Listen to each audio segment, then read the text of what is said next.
Kia ora, ngā mihi nui kia koutou. E nō rangatira mā, nau mai, haere mai, whakatau mai, ki tēnei hui. Ka pai te ki te koutou. Ko Barry Coates aho, ko te kaiarahi o te Patea Whai Whakaaro, ngā mihi, ngā mana whenua, o te rohu nei, Ngāti Whātua rake, tēnā koutou.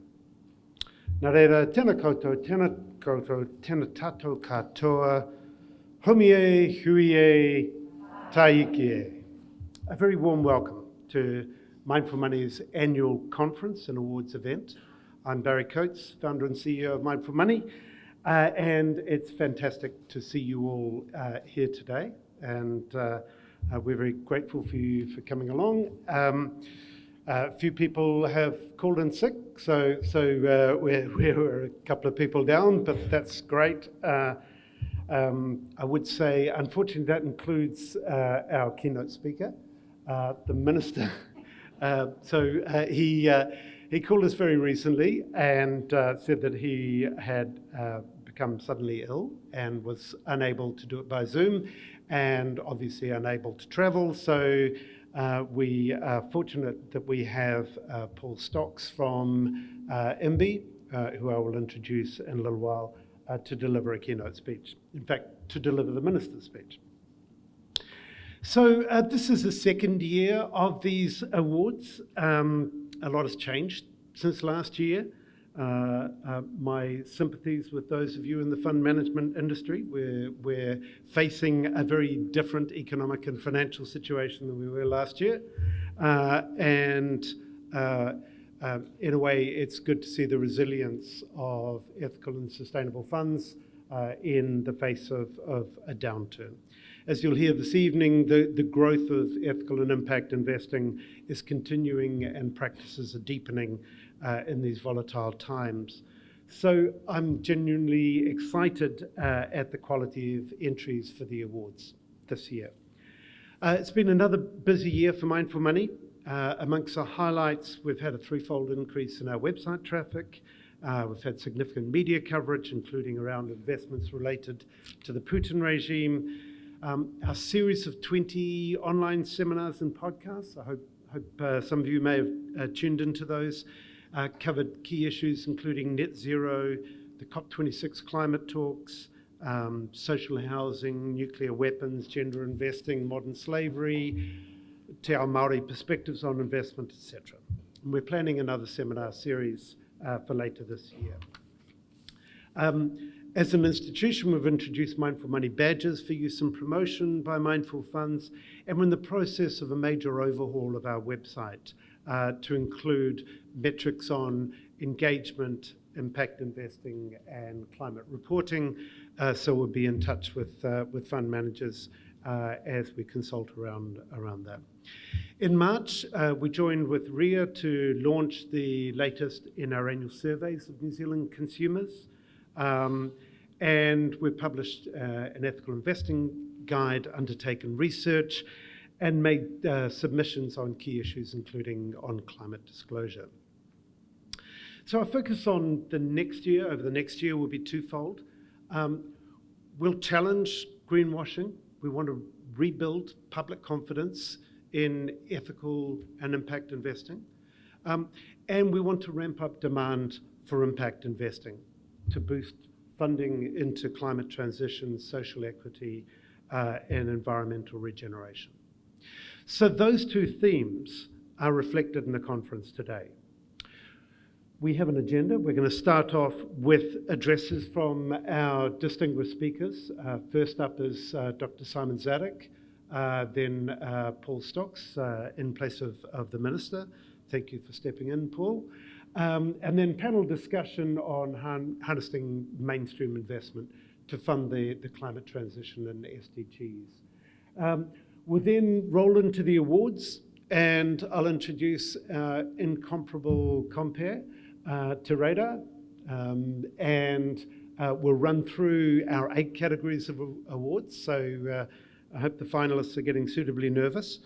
And we'll finish up with some drinks and some nibbles and so on. And then there'll be, of course, later evening festivities for those who want to carry on and celebrate and network. So that's the agenda. I'm now going to introduce somebody who I've known for many years, Dr. Simon Zadek. He's Chair of Finance for Biodiversity, Senior Advisor to the Task Force on Nature-Related Financial Disclosure and co-leader of the Task Force on Nature Markets. He was previously the head of the Secretariat for the UN Secretary-General's Task Force on Digital Financing of the SDGs, and he was co-director for UNEP's Finance Inquiry. He co-chaired China's Green Finance Task Force and led the Green Finance Study Group Secretariat under the Chinese, German, and Argentinian G20 presidencies. Prior to this, he was senior advisor to the World Economic Forum and the Global Green Growth Institute, founder and CEO of the international think tank Accountability and Development Director of the New Economics Foundation. I interviewed Simon for this event, so over to the video. We're thrilled you could join us. Thank you very much for coming on to give us a start, flying start to our conference today. Barry, thanks for the invitation. And I can honestly say, I wish I was there. And we wish that too, Simon.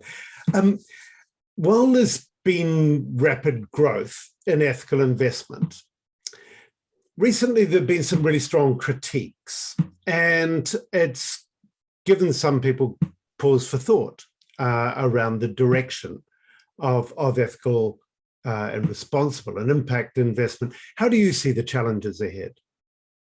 Sure. Well, I mean, let's first just put it slightly in context, which is 20 years ago, if we were having this conversation, people would be going, what's that?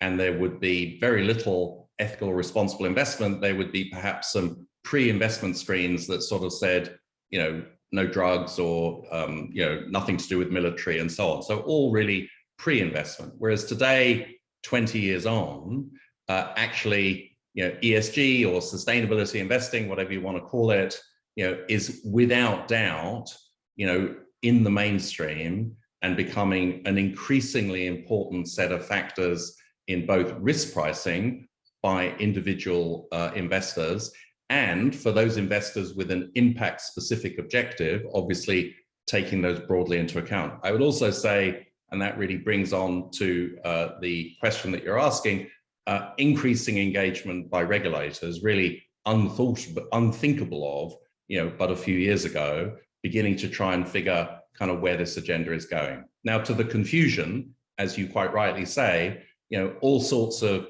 is it true? What are you saying? How can you prove it? You're being a bit disingenuous. You know, you're all measuring it in different ways. I think, in a way, I would see this as a very healthy development, not a dysfunctional development.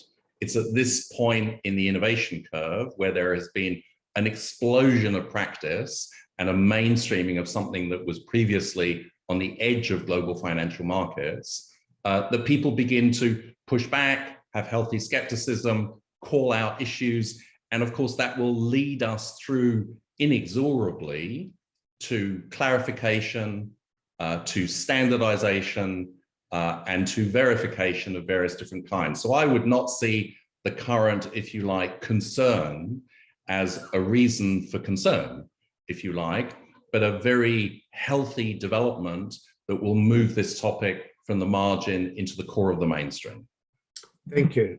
It sounds like a process of maturing of the notion of ethical and responsible investing.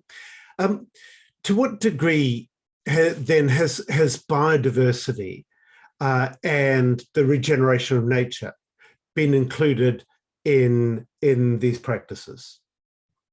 Well, it's always possible to point to specialist and niche standards and investors that have taken various aspects of regenerative agriculture, say, or other particular investment areas into account, or paid attention to specific negative aspects of investment like deforestation, particularly illegal deforestation. But more broadly, so far, natural capital has been the invisible underpinning of our productivity, growth, and prosperity, largely excluded from any explicit analysis by the investment community and the financial community writ wide. And I think that's beginning to change. And actually, as in many of these areas, it has sort of languished as an irrelevance in the investment decision more broadly for a long, long period of time. And then really since the middle of 2019, there's been an initial sort of explosion of interest and engagement and metrics and standards and reporting frameworks and first generation regulation, financial innovation, new types of instruments, new types of companies, new types of nature positive funds beginning to emerge. So really the last 36 months has been, if you like, that upturn in your classical innovation curve. And we're still really in that moment of this sort of explosive experimentation and growth. It's great to hear that, but what opportunities do you see for positive investment in conservation of nature and biodiversity? So firstly, I think I would say the conservation finance community, or the conservation community writ wide thinking about finance, historically have thought about the nexus between conservation finance as being about raising money to invest in nature. And although there is clearly an important place for that, I would argue that it's small beer, small change compared to the bigger objective of aligning global finance with nature positive outcomes. Just to illustrate the point, the global food system, more or less an $8 trillion a year part of a global economy of, say, $90 trillion. So big piece of the story, generates, according to the World Bank, upwards of $12 trillion a year, so more than its total top line revenue, of negative externalities, which basically turns into climate effects, nature effects, and public health effects. Yeah, and that's not to do with mobilizing money to invest in nature. That's to do with investing in a food system that doesn't have those negative nature, climate, and public health outcomes. So it's better to think in terms of that alignment requirement rather than how do we raise a specific pool of money to invest in something in nature, which is important, but nevertheless a side game. Where is this going, this agenda, and where are we today? Well, on the so-called risk pricing side, I think we're moving quite quickly, and I would expect in the next 2-3 years, we'll see a growing range of regulatory initiatives really pushing the financial community to integrate nature-related risks into their investment decisions and asset allocation. I think we're beginning to see some really interesting innovations across the financial sector, particularly in translating, should we say, messy nature revenue business models, and they generally are a complicated assortment of different aspects, into commoditized, standardized, risk-ratable packages that will be more attractive to capital markets, which is ultimately what they need, stuff that they can put into well-defined boxes and attribute particular risk ratings to.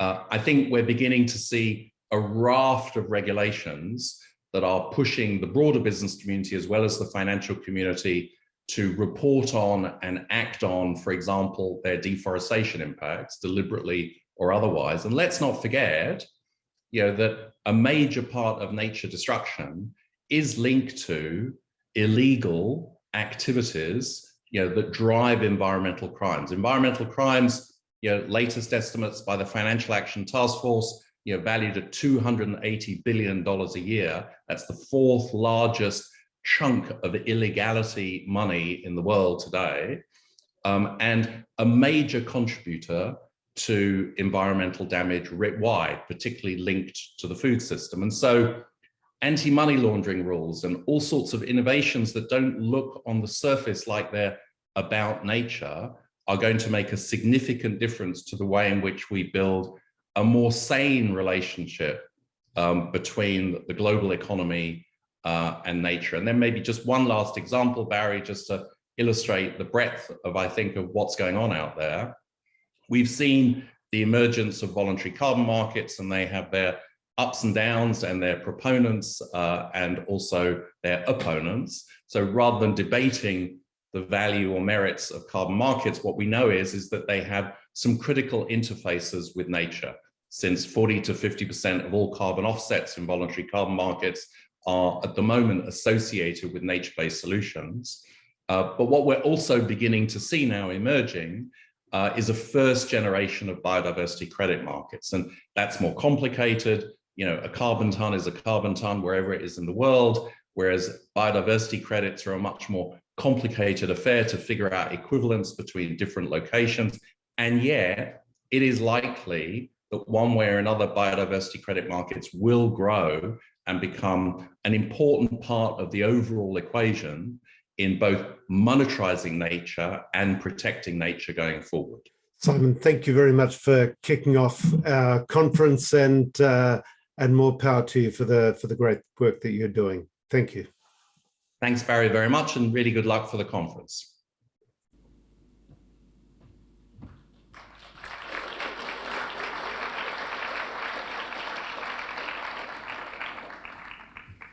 So I say bring on those biodiversity credit markets quickly. I'm very glad we haven't had an emergency, because I didn't tell you what the emergency procedures are at the start of the event. They are to either descend via the stairs that you came in or through these range of back doors. And once you do so, you should head in that direction and follow Anna Lima, who is in the pink vest. And she's our fire warden or emergency evacuation warden. So that's what to do. Bathrooms are over there. Should you wish to use them, phones on silent, please. And we'd love you to tweet, particularly once the awards start. So that is hashtag Mindful Money Awards, an incredibly unexpected hashtag Mindful Money Awards.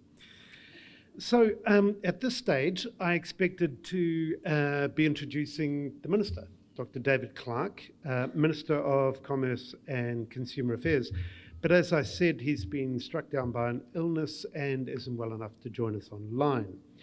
So in his absence, I welcome Paul Stocks, Deputy Secretary for Building, Resources and Markets at the Ministry of Business, Innovation and Employment, MBIE. So to introduce Paul, he is responsible for many of the regulatory systems that govern New Zealand's markets: building and construction, communications, digital transformation, competition, small business, consumer and commercial, corporate governance, financial markets, intellectual property, energy markets, petroleum and minerals, government procurement, and property. So that's a hugely important list. I think we should talk. Paul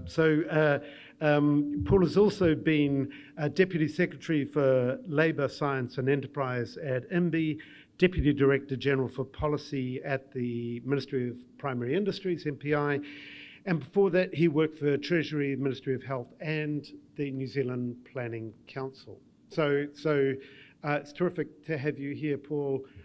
Feel free to depart from the Minister's speech whenever you like. We give you full license to extemporise and a very warm welcome.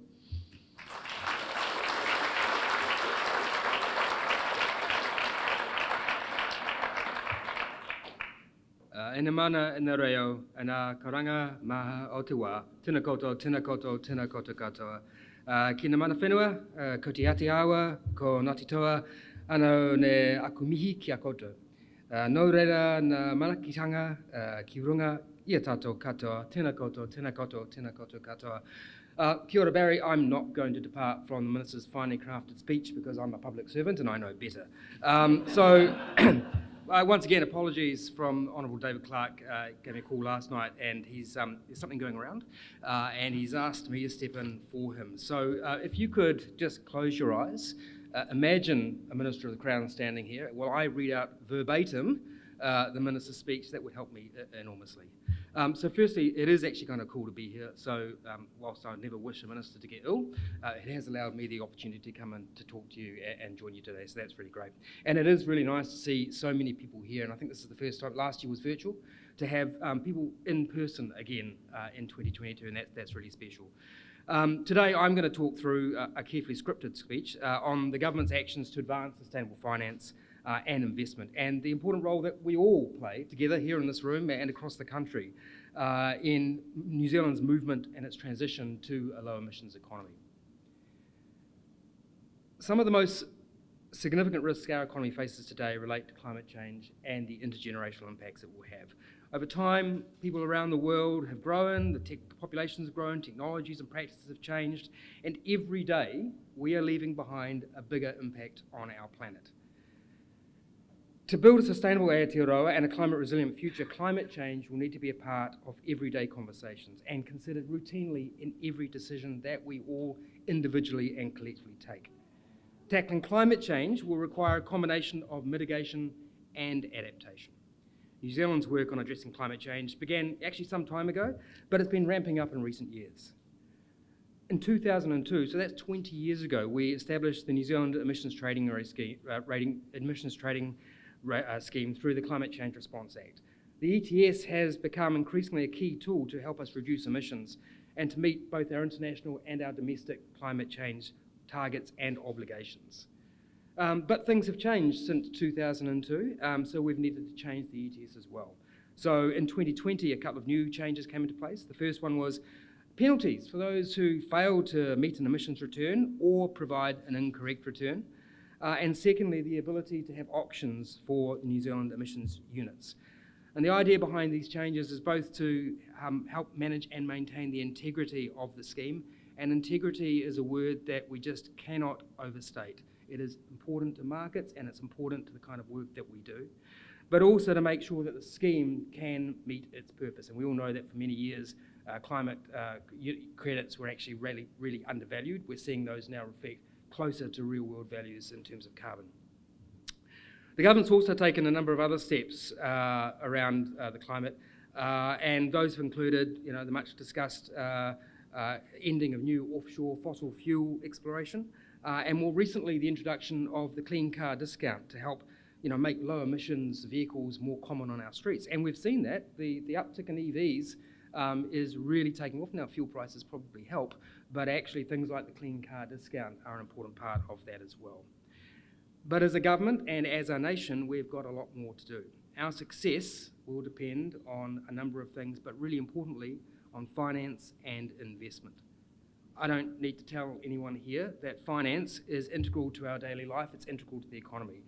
We need financial initiatives that create sustainable outcomes and support our transition to a low emissions economy. Our current and our future investments are key enablers to achieving New Zealand's climate goals, and we need to direct those investments towards mitigation and adaptation. This will include things like low carbon technologies, renewable energy, and in addition, we need to prioritise investments that will lead to changing business practices and changing consumer behaviour, because these are the things that will ultimately drive emissions reductions. We are looking at allocating finance towards those initiatives that will be the most effective at climate mitigation, at climate adaptation, and to build a sustainable, a resilient and an inclusive New Zealand for generations to come. New Zealand's reputation in the world and the brand on which we trade every day is tied to the action that we take on environmental issues, including climate change. It's how we walk the walk that matters. Through Budget 2022, the government's continued to support New Zealand to accelerate and expand our response to climate change.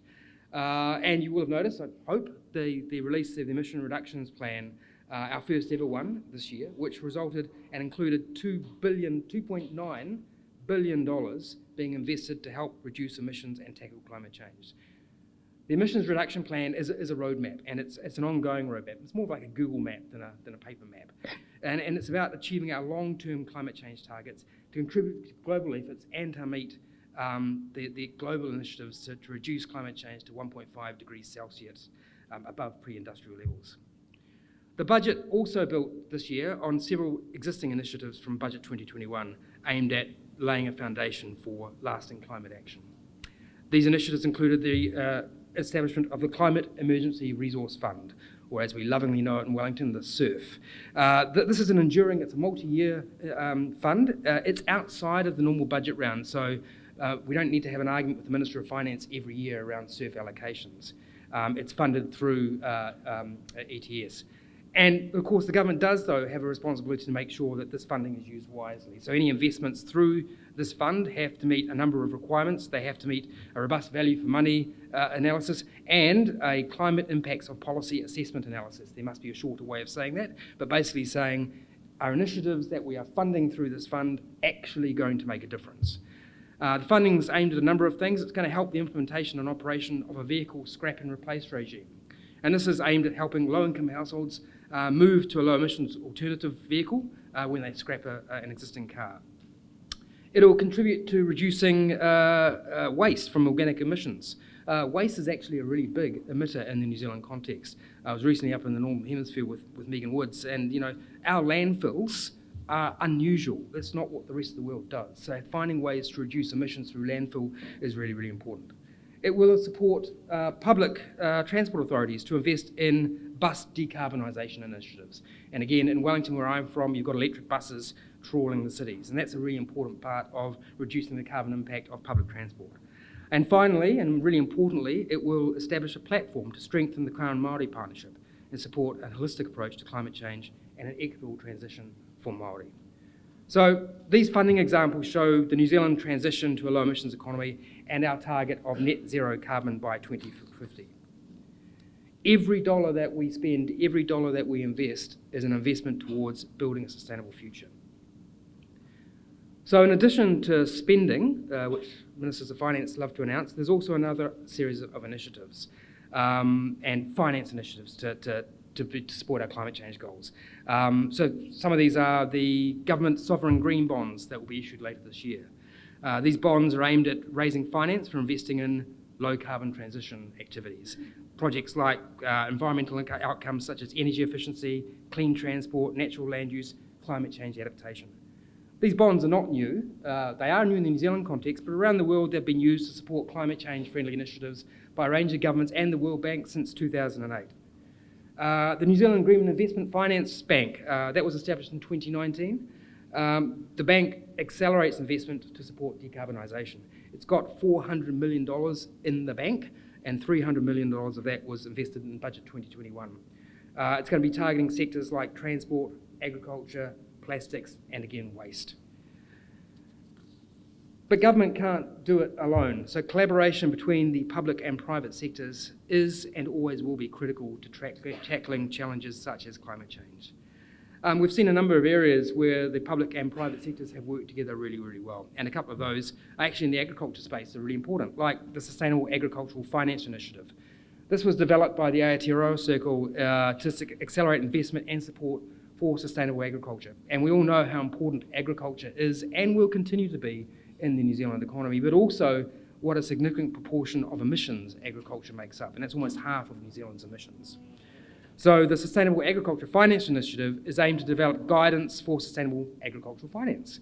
It's looking at emerging international frameworks, good farming practices, and it's intended to help develop an open source voluntary tool for banks and for investors to support a consistent framework for the finance sector for integrating sustainability into funding for the agricultural sector.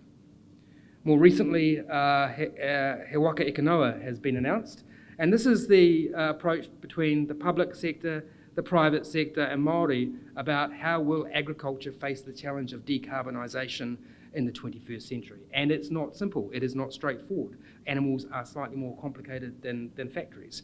But He Waka Eke Noa is an attempt to develop a framework that everyone can support to protect, restore and sustain our environment into the future. So this is a really important part of our decarbonisation and of sustainable food and fibre production for future generations. As we continue these steps, there are also other steps that we're taking, such as issuing guidance to our own financial institutions about what the Crown expects from them. So the Crown Responsible Investment Framework has been announced and enacted, which is aimed at aligning our financial institutions' decisions to reflect the government's goal of carbon neutrality by 2050. It enables clear communications of the government's key policies and responsible investment expectations. So the institutions that are covered by this are institutions like the New Zealand Super Fund, the Accident Compensation Corporation, the Government Superannuation Fund, and the National Provident Fund. These are significant financial institutions, and together they've got over $100 billion invested and ethical investment decisions of their own. So in response to this, the government's passed legislation last year making climate-related disclosures mandatory for some financial market entities. These entities are things like publicly listed companies, large insurers, banks, building societies, credit unions, and investment managers.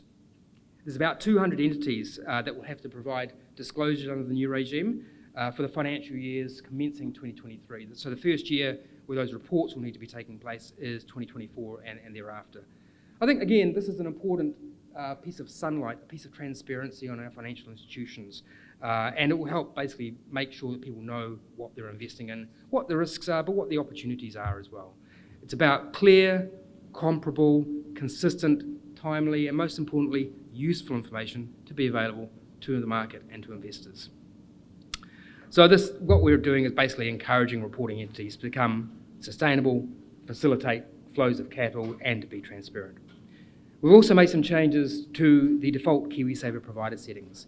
Last year, changes were made to providers to exclude some pretty basic things like illegal weapons and fossil fuel production from default funds.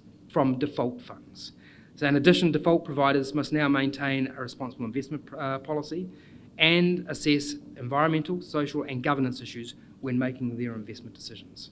And again, default providers are where many Kiwis put their money. So the changes that you make to the KiwiSaver default funds can have quite significant and widespread impacts throughout the sector. The changes came into effect December last year, and since then, you probably haven't noticed that transition because it's been pretty seamless. People have been moved into the new default funds without really any hassle, which is a great thing from a regulator's perspective. So these changes will be beneficial for members, and they'll be beneficial for people who actually want to make conscious investment decisions but don't necessarily know how to go about it. I just need to do a bit of a shout out to our good friends, the Financial Markets Authority. Regulators are important, and the FMA is a really, really important part of providing confidence and transparency in financial markets. It's got a key role, you know this, of monitoring and enforcing financial markets regulation, and that includes its role in overseeing the effectiveness and operation of these new climate-related disclosures regimes. It's issued a disclosure framework for integrated financial products in December 2020. There was a lot happening in 2020, so people may have missed it. But this guidance is for issuers of financial products that incorporate non-financial factors, such as green bonds and socially responsible funds. So the FMA, again, really important part of the architecture and confidence in our markets. So that's been quite a rapid trot through. As I said, word for word, the Minister would have said exactly the same thing over what the government's been doing over the last couple of years. And these are really important steps, but it's a long game and it's a long journey. And so the job's not over and it's not done. And also it's not a job that the government can do on its own. It's incumbent on everyone in this room, in this city, in this country to be playing their part. It's our future and it's our children's future. And so how we build a sustainable low emissions economy will be really important. And once again, it cannot be done without collaboration between the public sector and the private sector. It's our collective actions that will have consequences for our generations to come. So thank you so much for listening to the Minister. He's done a great job. And thanks for being here. Congratulations to everyone for the winners tonight and for all the finalists and for actually everyone just being here. You're making a difference. The work that you're doing together will really make a difference for New Zealand in the future. Kia ora. Thank you very much.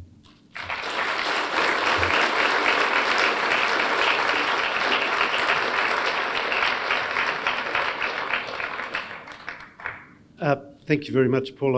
I had thought of asking you a few questions and then you could tell us what the Minister would have said, but I figured that wasn't quite fair.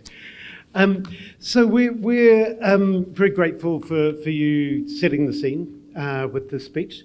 What we're going to do now is we're going to have a panel discussion and we're then going into the awards. So I would like to invite Joe Kelly to come and facilitate the panel.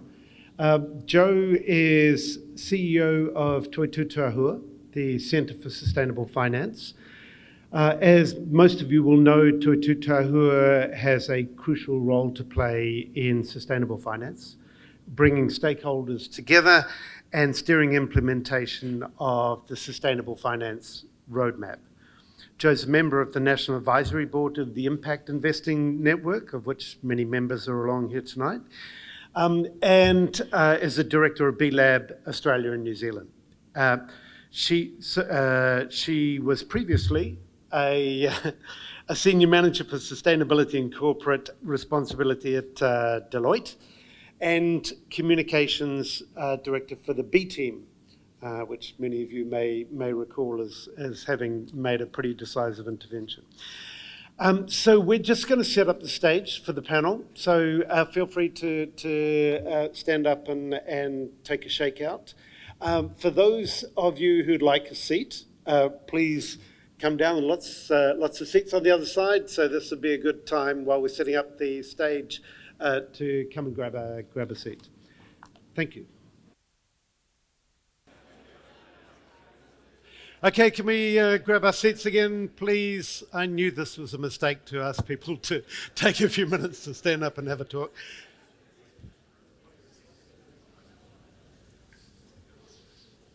Great, thank you. Joe, over to you.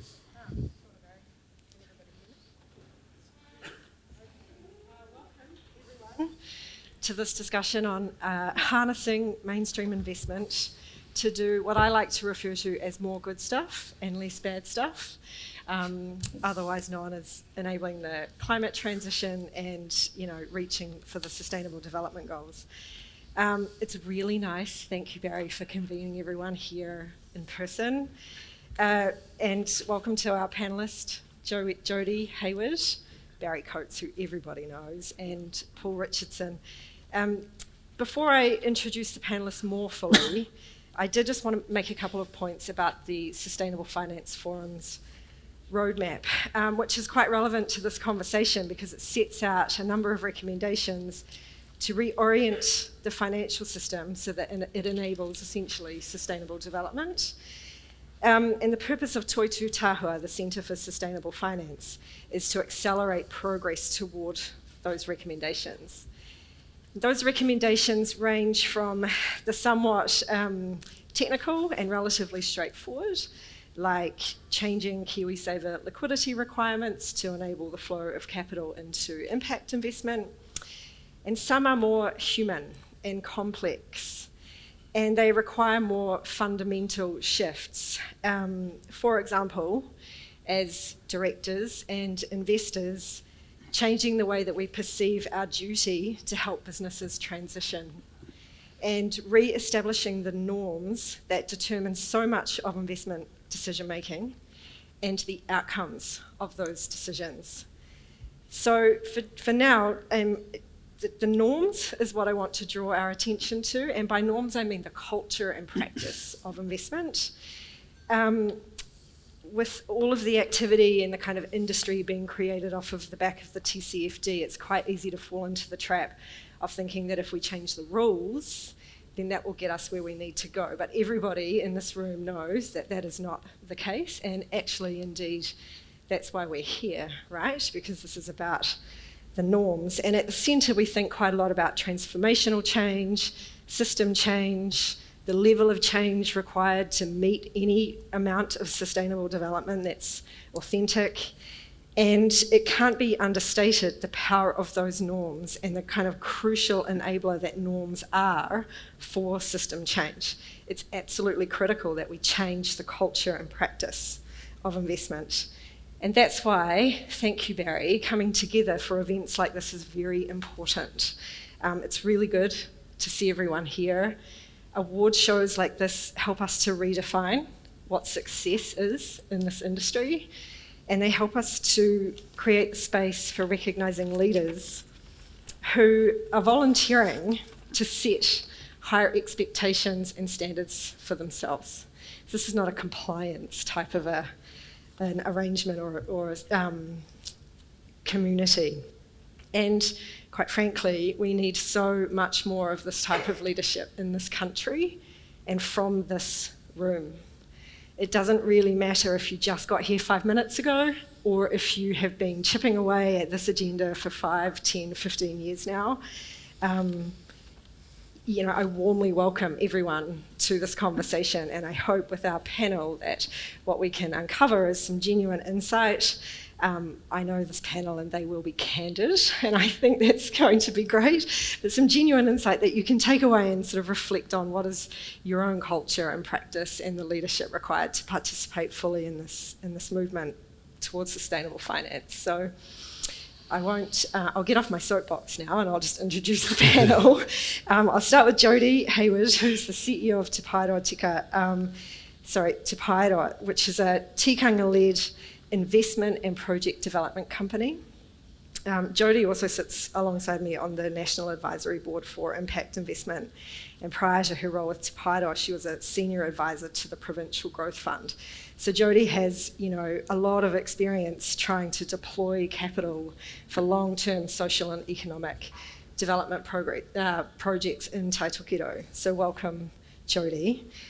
And then I'll go to Paul, if that's okay. Paul Richardson has worked in investment management and research in New Zealand and Australia for over 30 years. He's currently on the ACC Board Investment Committee and boards of BNZ Investments, My Farm, Mindful Money, and provides investment consulting to family offices. And then there is the indomitable Barry Coates. He did not write this in his bio, but I'm going to say it. So he's not only the founder of Mindful Money, he's a tireless advocate for Kiwi savers and a spotlight on sustainable finance that we desperately need. Barry is also a board member of the Sustainable Business Network and 350 Aotearoa. His career in the private sector, civil society and politics has focused on nature conservation, social justice and sustainable finance. Thank you, Barry. So Jodie, I'm going to start with you.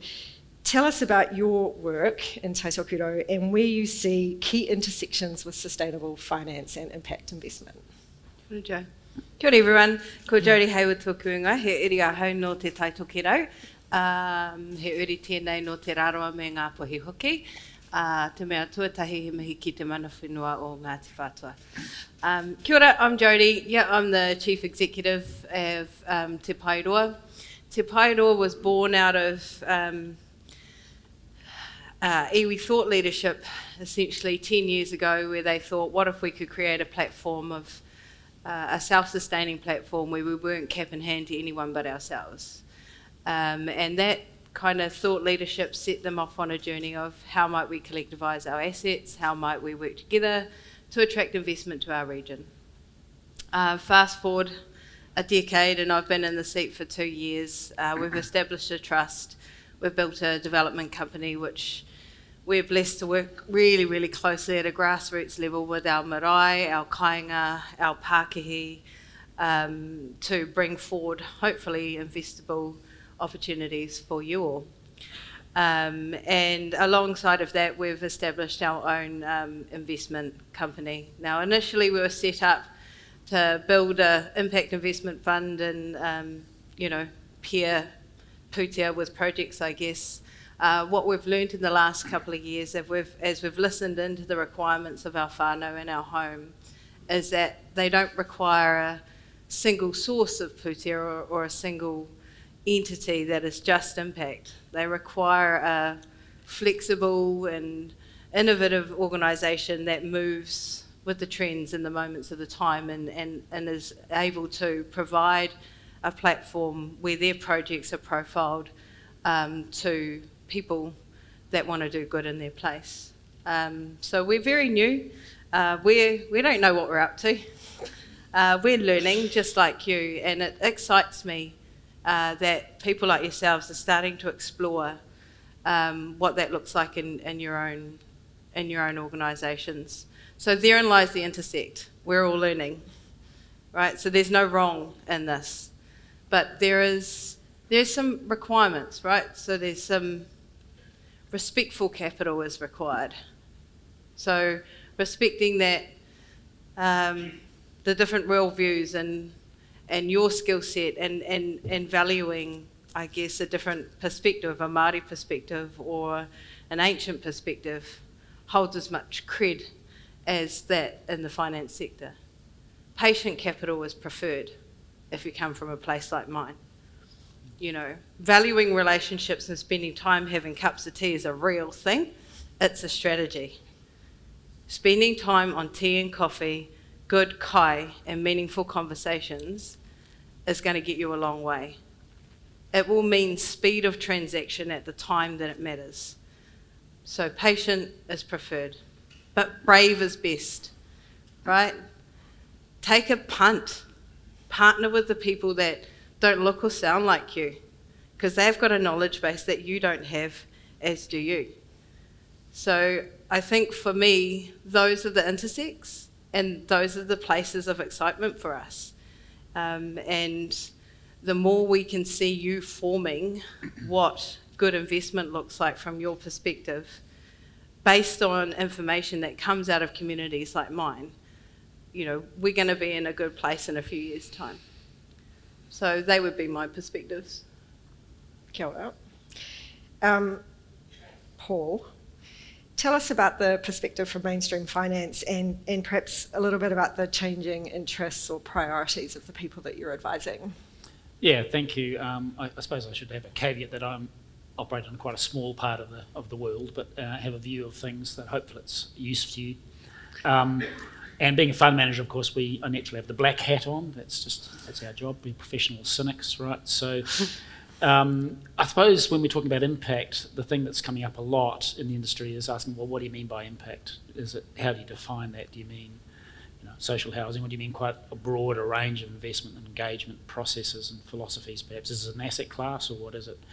Secondly, prove it. What's the performance and the outcomes? Can you measure it? Can you demonstrate that?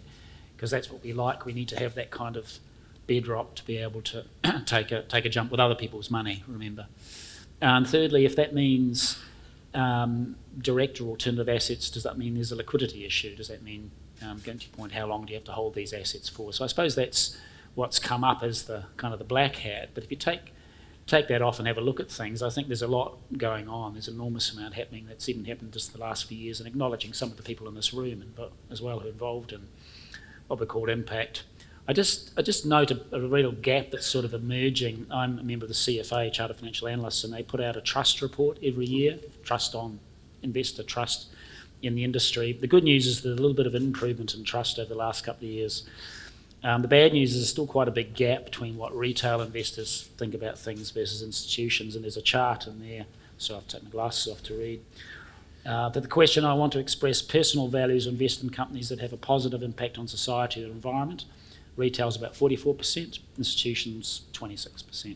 There's still quite a big gap, and that may be because of the industry structure. The institutions are doing the money-making job and somebody else is making those decisions. But what I would see through both the work with institutions that I'm involved with, the larger groups like ACC, and with the family offices, that a lot of them are already moving in that direction. They're really looking at impact. In fact, the most common comment I've had is, can I do 100% of my portfolio effectively in impact?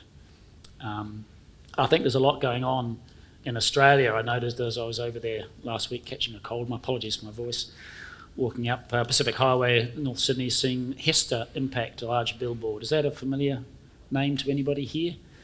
So it's one of the industry superannuation funds in Australia. I hope that doesn't mean people run for the door if they mention the word unions, but it's a very capable investment fund, and the Australian industry super funds have been doing a really good job. Hester's the Health Employees Superannuation Trust of Australia.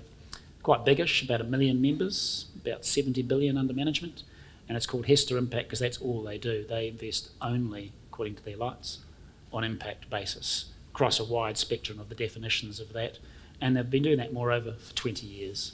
So this hasn't happened like last week, or it's not a recent phenomenon. I just note that because I think there's quite a bit already happening at the large end of town, and groups which really believe they have a reason to be investing alongside their staff. These are all people across a whole range of medical technologies and aged care, midwifery, or everything like that. ACC's view is pretty similar, for the case you haven't seen. They've got ACC's $50 million impact fund, and its statement is to generate positive, measurable impact to the health, safety and well-being of New Zealanders alongside risk-adjusted returns. And the reason for that, again, is, of course, that helps the business. It's supposed to be managing liabilities as well as assets. So I would say there's quite a lot happening. What's interesting, going to the point of this, is can you extend that further from beyond the large groups that are able to disperse money that way to the more broader scale funds, and you mentioned KiwiSaver before. So that's probably the next real area of challenge, I would say. Thanks, Paul. Barry, tell us about Mindful Money for those who are not familiar, and what's on your mind these days. Probably talked enough about Mindful Money already. But basically what we're trying to do is as you eloquently put it, Joe, trying to shift the flow of funds from the bad stuff towards the good stuff. So trying to look at impact as a spectrum.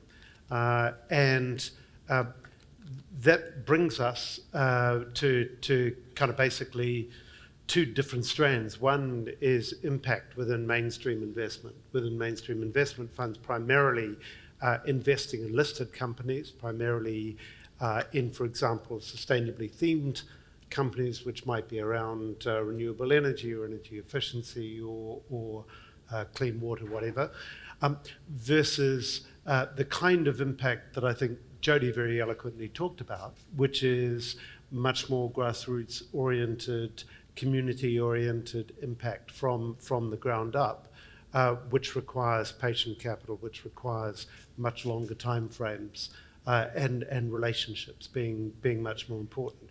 So both of those have validity. Why we draw partly the distinction is because the additionality from mainstream investments in listed companies tends to be lower. You're investing in listed companies, you're supplementing somebody else's capital, and generally there's a less direct additionality from investment, although we believe there is some, and you only have to look at what happens to Meridian share price when suddenly it gets onto a BlackRock ESG index, as some of you may recall, and then when it drops off that index or into a wider index. So there are additionality effects.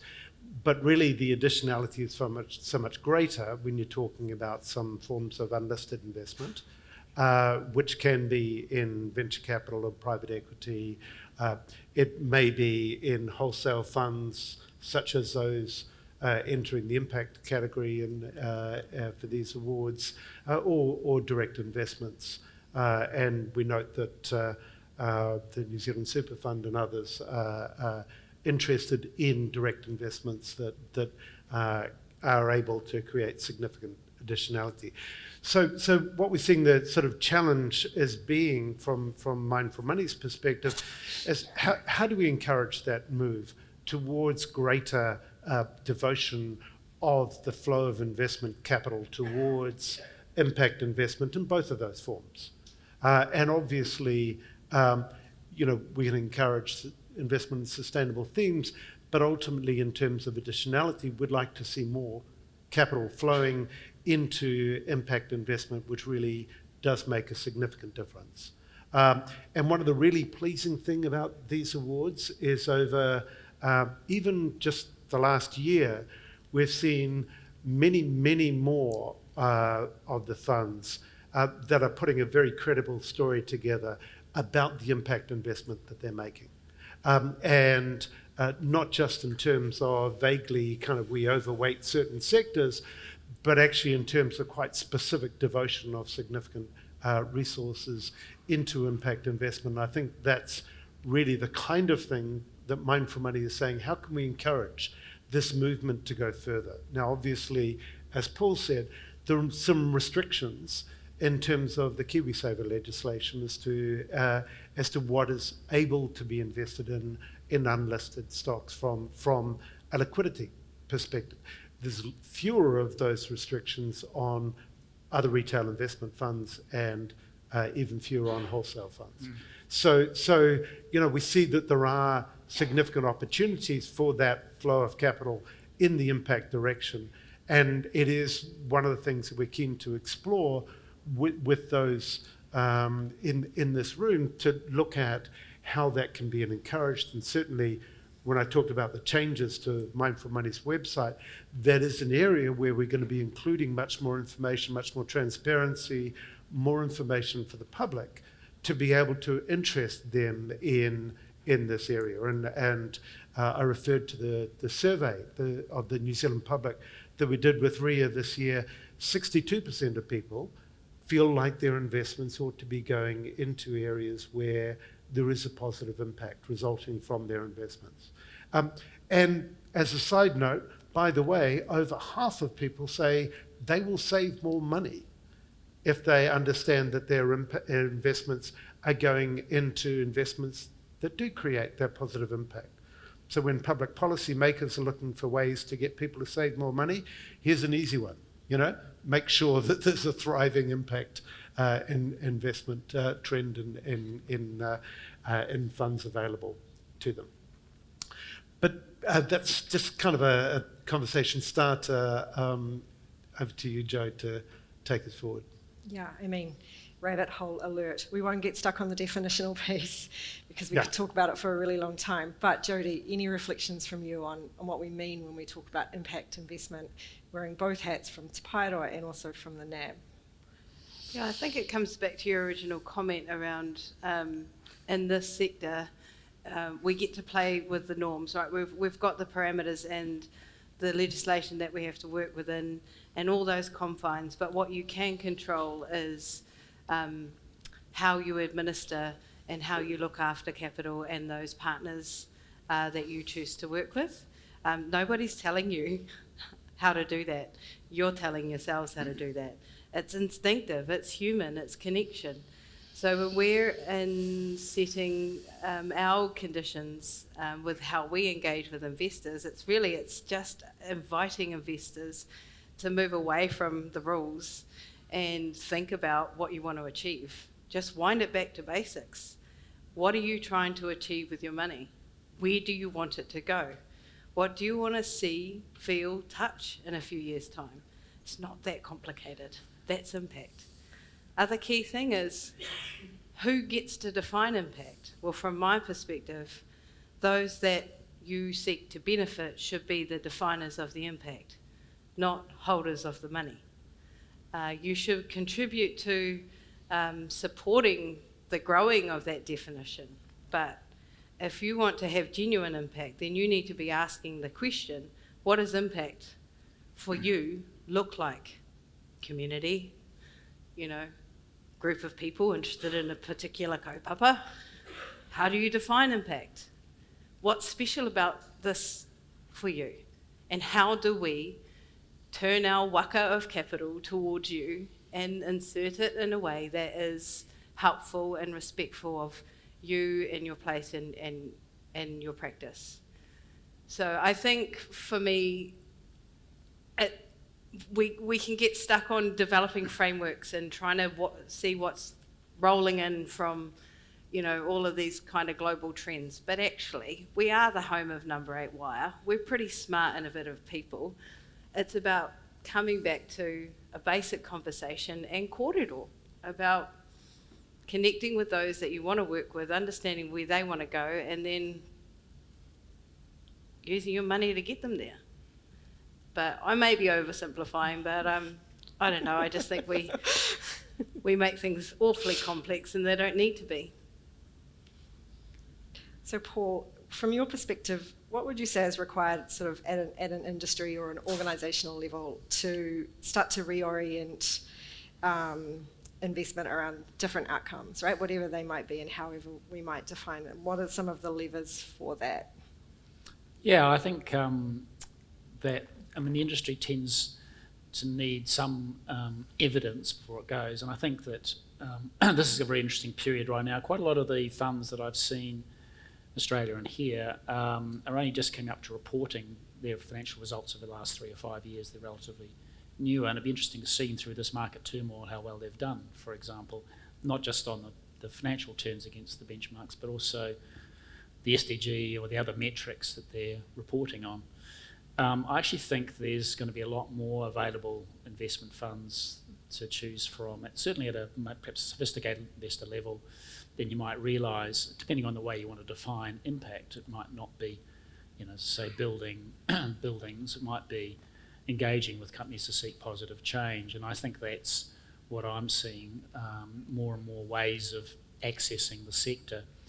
There's quite a good report by the Impact Investor Association in Australia as a pre-budget submission for this last election year, which highlighted the importance of the emergence of wholesaler for impact investing, enabling money to be able to get through to areas that are perhaps more difficult for conventional funds. As I say, for the family offices I work with, it's not really an issue because they've already made the decision. I only really speak to people who are, have already made that decision about sustainability. One guy runs a renewable energy business, another one has a, sustainable housing business, and so on. But what I think is going to be important, as Barry has said, is that the retail funds, the diversified funds, discretionary managed services at the investment houses, and eventually KiwiSaver actually get some viable investment opportunities starting to emerge. And I think some degree of rethinking some of the rules around some of this, and particularly around the instant liquidity need, I think might be important, because as Jodie's saying, patient capital is one of the key things about this area that's very important for us all. And how about, Barry, even if we sort of step away for a moment from the impact side of things, just moving up that capital continuum from sort of ESG to more sustainable and getting to impact eventually, for those in the room who maybe aren't ready to go quite there quite yet, what are some of the things that you see as being critical to that shift up that continuum? I think consumer demand is going to be really important, and we Mind for Money kind of started working at the consumer end because we actually think that the consumer demand is a driver for many trends in the investment industry. Although it's not always the major source of capital, it does tend to be the kind of disruptive driver in many things, and so certainly in terms of impact, we see lots of people, not only young people, older people as well, older New Zealanders saying, I want my money to do something, not only to avoid the bad stuff, but actually I want to feel good about my investment. I want to feel like my investment is doing something that is really beneficial, and can I do that and still earn a good return? The obviously still a majority of people want a good return. Some are prepared to sacrifice some return for impact. But I think the challenge for the mainstream sector is have we really explored those areas of impact where you can get both? And if not, where are the areas where a relatively small trade-off can be made in return in order to get some good impact? The other thing is I just so much echo what Jodie said around who defines impact and what is it. I had a decade as head of Oxfam New Zealand, and the development community is rife for going into developing countries and saying, okay, we're going to do good in your society, and we're going to put money over here and it's going to get all of these positive impacts. And typically they make so many mistakes because they don't start off with actually not only asking people about impact, but actually working in a relationship so that the local communities start to be able to define the impact that they seek. And I think we're going to find in the impact world that when we start looking more critically at what people mean about impact, many of the things that we say are impact aren't really impact, like the SDGs. So people come to us and say, oh yes, we're working on SDG, I forget the number, which is about water, and say, okay, what are you doing on water? Oh, well, we're putting money into this multinational company which is operating in Argentina or somewhere. And then you find out that that multinational company is privatizing water supplies and delivering really bad quality water at really high prices in a very unaccountable way, and in other countries there's corruption. And so, are you really working on the SDG on water? And so I think, when we're talking about impact, what's also important is that we go to the next level and say, what are the metrics that we really need in order to be able to establish the credibility and the assurances of impact. Now, that kind of infrastructure for the metrics is still being developed, but I think that's an area where we'll see a lot of progress. And I know many fund managers at the moment struggling with how to do that and what it looks like. But I think we're going to see some major advances in the credibility of the impact stories that is going to enable investment with more confidence in impact. And that's a great thing. So tell us where we go if we want to learn how to do this, right? There's no formal pathway to doing this. As Jodie said, you sort of have to learn on the job or learn on the fly, learn the hard way sometimes. What would be your recommendation to people in the room who want to do more or want to head in this direction but don't actually know how?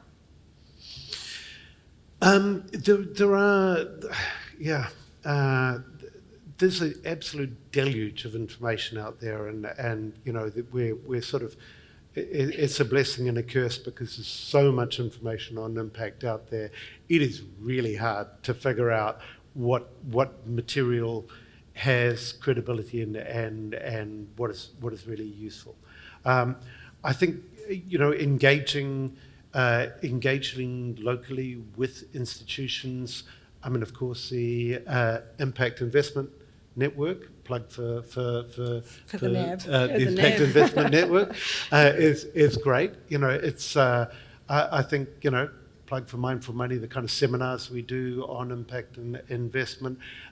There are ways to look at it locally, but particularly internationally, there are some great sources of information, and through GIN, the Global Impact Investment Network, there's lots of good materials out there for that.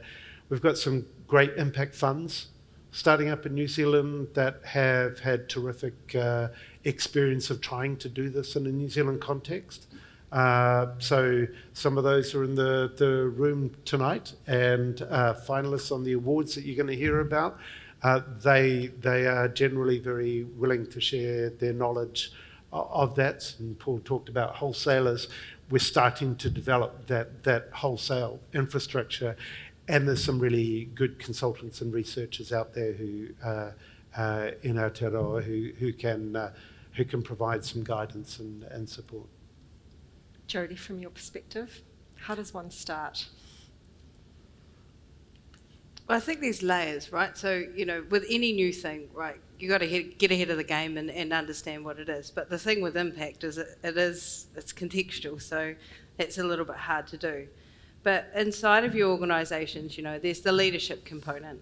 So saying that you're going to do it and stepping out and showing some leadership in it, and we'll invite others in your organisation to actually show you how. There'll be smart people in your midst that will understand this. And will probably be able to lead you through the process of investigating it in a really safe way. So maybe look in before you look out, because I've been lucky to move across a number of organisations, and every time a new organisation, every time I work with a new organisation, there's somebody special there that gets the concept. So start the dialogue internally, then start to build your own capability. Have a look at people that are doing it well, doing it right, and bring them in and learn from them. Invest in it. And when I say invest, don't just invest in your own capability, but think about the capability of the communities or the spaces that you want to have impact in, and get them to start generating dialogue that is useful for you, that informs your kind of strategic direction as impact investors. They would probably be kind of your starting points, because, where do you start? But start inside, build your capability and your capacity, and then start looking at how you are genuinely doing that with the communities that you hope to work with or impact as you build yourselves. How are we going for time, Barry? A few Maybe minutes. a couple of minutes. Yeah, so open question, Paul, starting with you. What is the pathway forward from your perspective? I'll just continue from Jodie's great comment there. I think this is a lot about leadership from the organisations, and that's I'm a director, and so boards are faced with all of these sorts of issues about how we factor all of the communities, all the stakeholders, all the interests in, and the risks. I think it's totally about that kind of investment in the skills at that kind of level, but also listening very closely, as you said, with the clients, the people on the ground who are affected by it. Investing with purpose is what it's about, and so what is that purpose? We know how to invest, but how do you invest it? Advocating with influence, I think that's one of the big things that's going to be very important. And companies will listen. I'm involved in businesses. And leading by example, I think, is the other really huge thing for any of the organisations, is you have to be able to walk it yourself. I'm speaking more generally and separate from an investment industry. But I think the investment industry itself, we need to look in the mirror ourselves and are we leading by example? So. Great. Barry, from your perspective? Yeah, I think there is a need for leadership, and I can look around New Zealand and see some great examples of that leadership, and hopefully we can create more forums and more opportunities for those leaders to talk about what they're doing on impact, and because it's kind of one of these areas where I think there's a lot of room for collaboration. Particularly issues like climate solutions, and where we're talking about investments that can have a significant impact in helping New Zealand get to net zero. We shouldn't regard these as areas for competition between investors. Actually, there should be lots of room for collaboration and joining together. And I don't see enough of those mechanisms yet. I think that's a really important step forward, to be able to see if we can change the model in some areas towards collaboration, and a little less towards seeing who's going to get ahead of the next fund in terms of their impact investment. So it's on my wish list. Jodie, from your perspective, pathway forward. Don't shy away from the big stuff. We've got some wicked problems, but we've got some wicked opportunities in this country.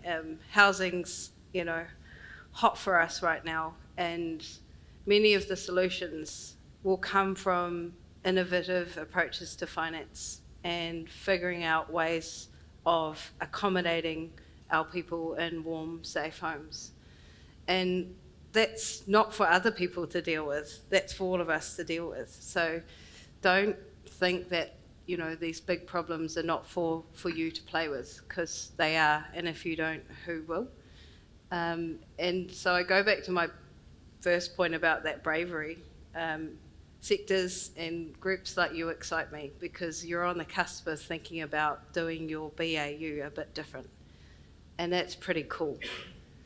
So keep doing that, and keep showing the rest of us that, doesn't matter how we are perceived as a particular sector, it doesn't mean that we're always going to act and be that way. Kia ora.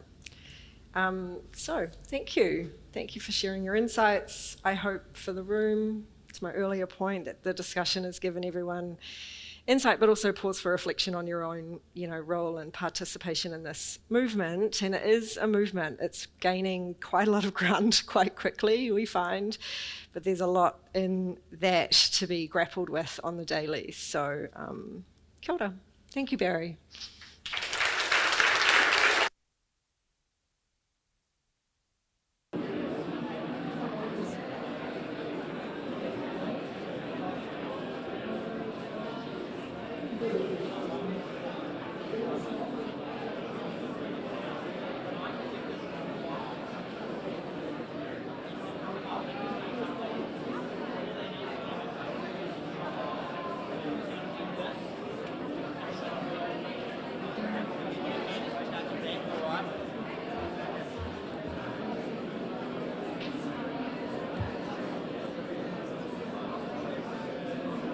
Thank you all for coming back so promptly.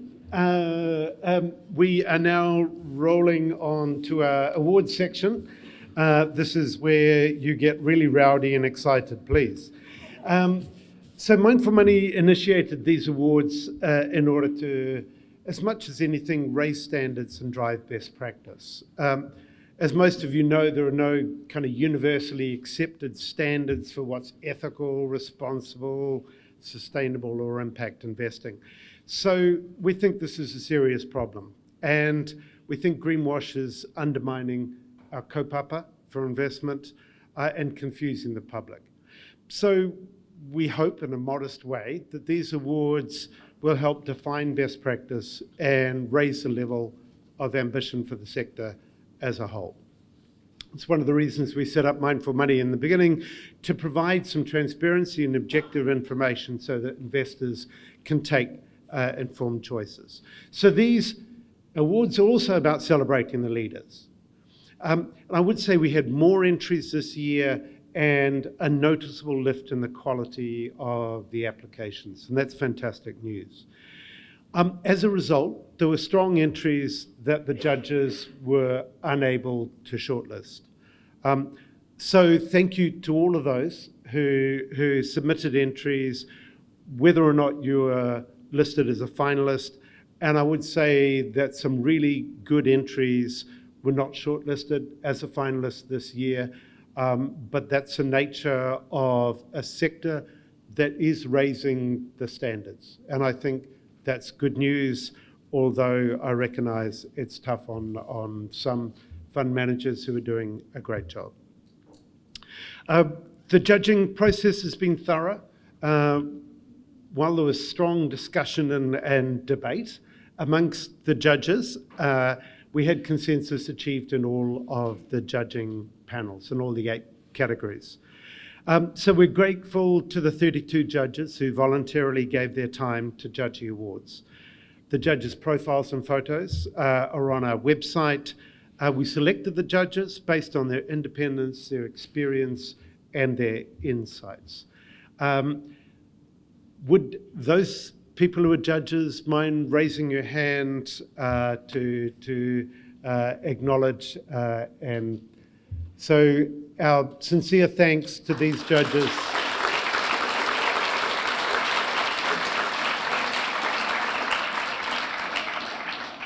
They voluntarily gave their time, and it was a considerable amount of time in order to do a good job, and I think they did. So, on with the show. Te Reda was a fantastic MC last year, and so we're delighted to welcome him back this year. He's a humorist, documentarian, media star, raconteur, award presenter, and award recipient many times over. We are your enthusiastic audience. Welcome. Please give a raucous, foot-stamping welcome to Te Reda.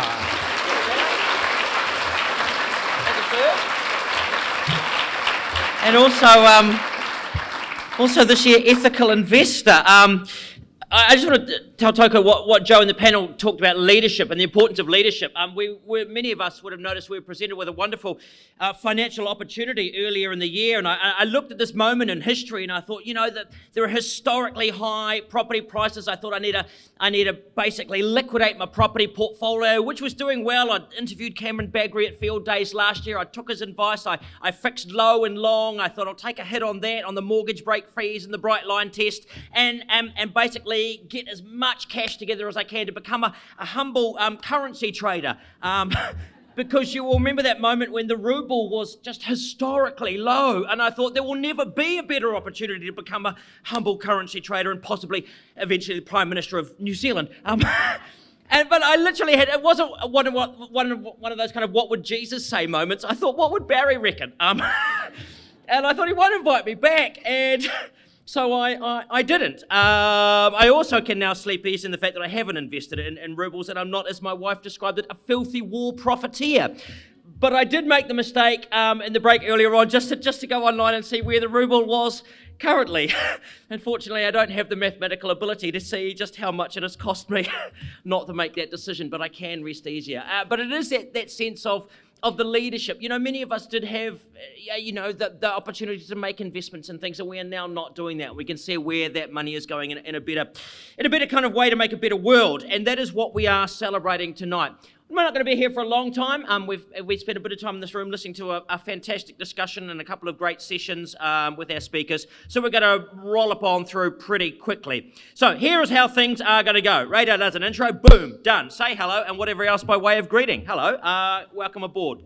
These are the rules. What's going to happen is I'm going to introduce the awards. I'm going to name the finalists. You are going to clap for the finalists. I'm going to welcome the sponsor or the presenter to the stage. They will make their way up to here. They will speak very briefly. We appreciate their sponsorship, but we appreciate even more the brevity of their words. They will, as they announce the winner, they will take a dramatic pause for the drum roll. Andy's organised that. It's going to sound like this. We've ethically not spent your money on investing in a drum machine, just a human person with hands, and then they will announce the winner.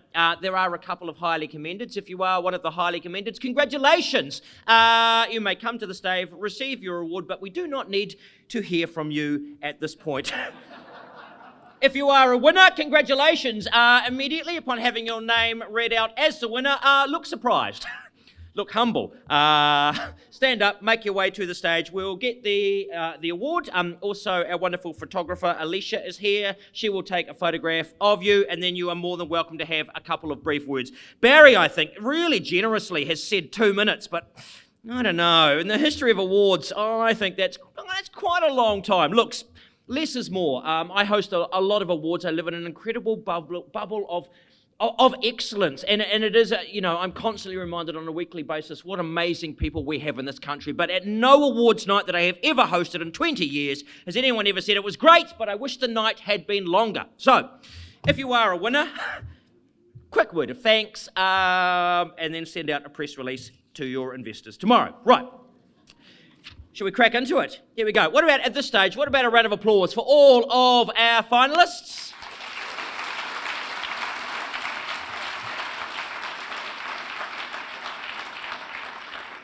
You really are all leaders, and at this point, I think simply to be a finalist, as Barry mentioned, in what was a tough year to get into even being a finalist, you're all winners. Very soon, however, some of you will be slightly more winny than others. All right, we're going to start with the Best Ethical Retail Investment Fund Provider. This award is for the retail investment fund that demonstrates the most effective, responsible, and ethical investment practices. And the finalists from, as we said, a very large field of very strong entries are Harbour Asset Management, Macquarie Asset Management, Pathfinder Asset Management, Simplicity Investment Funds, and Tahito Te Tai o Rehua. A round of applause for all of them.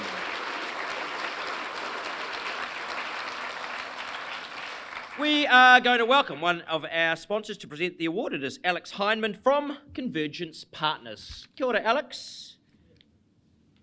Don't forget the drum roll.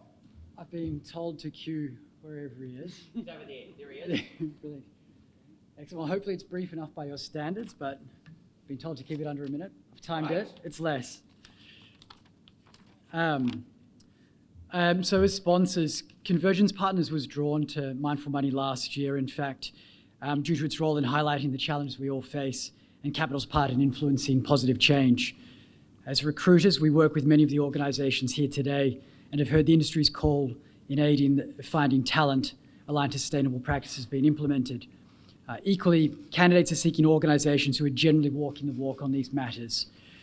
To us, the category acknowledges the importance of access and choice to retail investors. It also reflects a groundswell of awareness and demand for ethical investment opportunities and products. When scoring, the judges were looking for evidence of best practice amongst a large field of entries. They were impressed with the degree to which the entries this year have deepened their ethical practices and increased their investment in companies that have a positive impact. So now to the envelope, and that's maybe the cue for the drum roll, perhaps. The winner this year for Best Ethical The Best Ethical Investment Provider, highly commended, is Harbour Asset Management.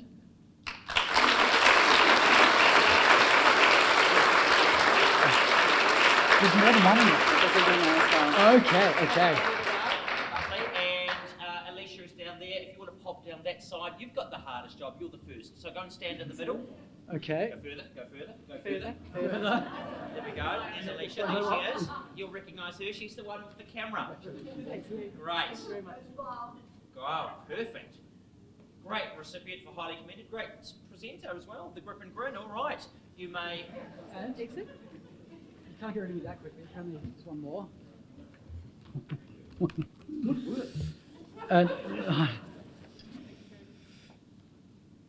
And so, the best ethical retail investment provider for 2022 is Pathfinder Asset Management.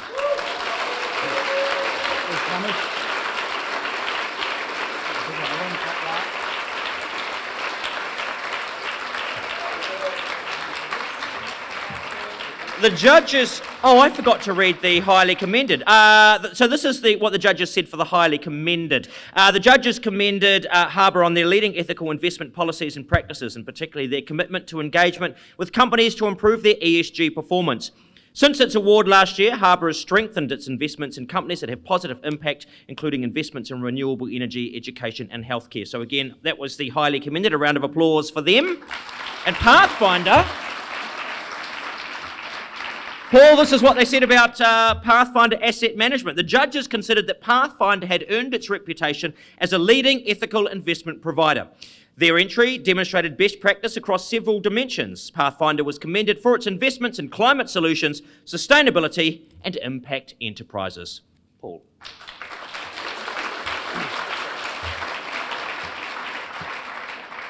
Thank you, Terada. Look, I'm a little bit intimidated about speaking too long, so I'll be very, very quick. First of all, I just want to shout out to Barry and the Mindful Money team. I think what Mindful Money is doing is creating some real accountability in our industry and some clarity of vision. And they've built a tool which is fantastic for investors. So well done, Barry, Karen, and the rest of your team. Thank you for this. I'd like to thank the team at Pathfinder. This is a team effort. We work hard and work together. And look, ethical investing is harder than regular investing. So I do appreciate the extra effort that our team puts into it. But most of all, I'd like to thank the advisors and investors who trust us with their money. So thank you. Cheers.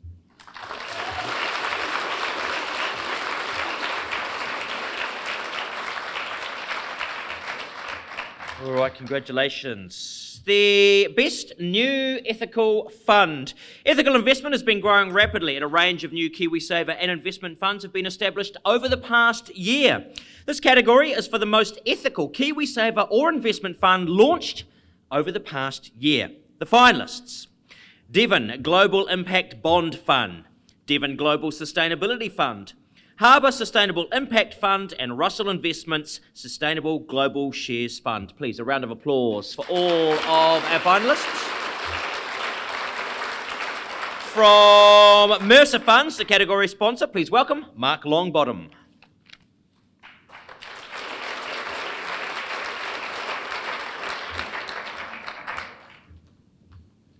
We all feel under pressure, Terada, to be brief, but I think the theme developing tonight or this afternoon is clearly one of leadership.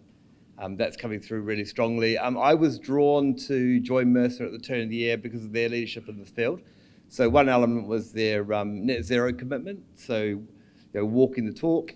It was also around the team that they have globally working on sustainable investment. So those are the two things that drew me. But on a local basis, I just want to congratulate Barry and the Mindful Money team. I was in MIQ, I was interviewing for Mercer. At the same time, Barry very kindly joined me on my podcast to talk about investment for good. What he didn't know is I had 4 children scurried away in another room, and I had set up this informal studio. But I'd done 2 things. I asked him his view on Mercer before I joined them, but I also hit the website. And the website said to me that actually there's a number of people in New Zealand, a number of funds, a number of organisations who are really walking the talk, and they are showing leadership in this field. So congratulations on that. I had to do an award, aren't I? So stop talking, yeah. Okay, bring that down to new ethical fund. clearly showing leadership in this field, and impressive bunch of funds up on the list. I was really pleased I didn't have to announce all of them by script. I'm going to grab an envelope and then hopefully I get the winner right. Chris Rock's not here, is he?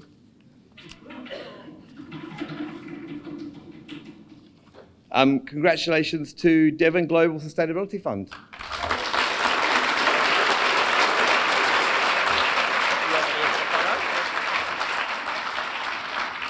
The judges were pleased to see this new global equity fund launched into the New Zealand market with a strong track record of ethical practice. There are a number of welcome features to the fund, such as the inclusion of emerging market investments, strong stewardship systems, and alignment to EU reporting standards. Again, a round of applause for Devon Global Sustainability Fund.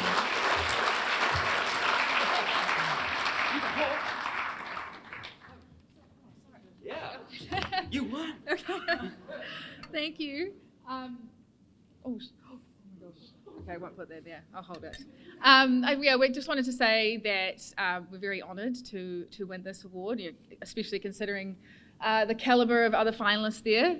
So thank you very much, Mindful Money and the judges. It's great now at Devon that we have a full suite of sustainability funds with the launch of 2 new ethical funds this year. So it's great to be able to offer those to our clients. So thank you again, Mindful Money, for the awards and the sponsor to the award as well. Thank you. All right. Have you got a little podcast, Mark? Have you got a podcast?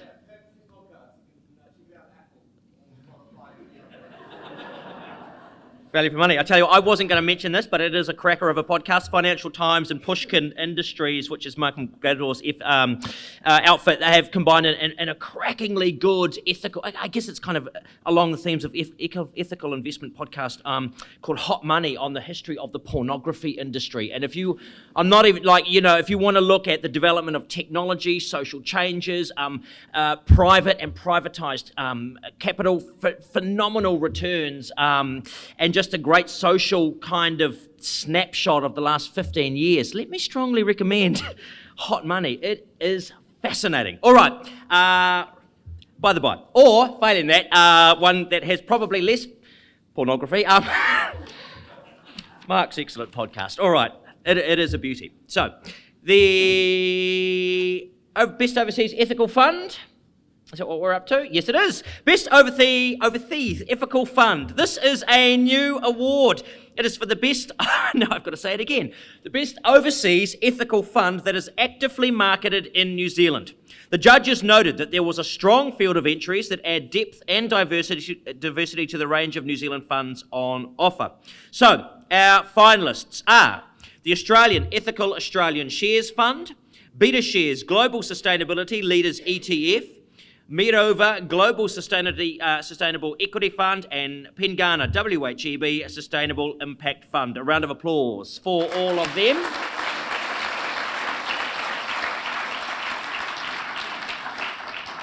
The category sponsor is the Medical Assurance Society. The presenter, Colin Thompson.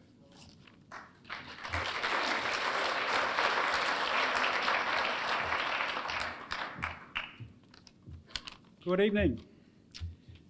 Medical Assurance Society, as we now like to call ourselves, MAS. We're delighted to sponsor this award as we think it's important for New Zealand investors to have more choice in sustainable and ethical investing internationally.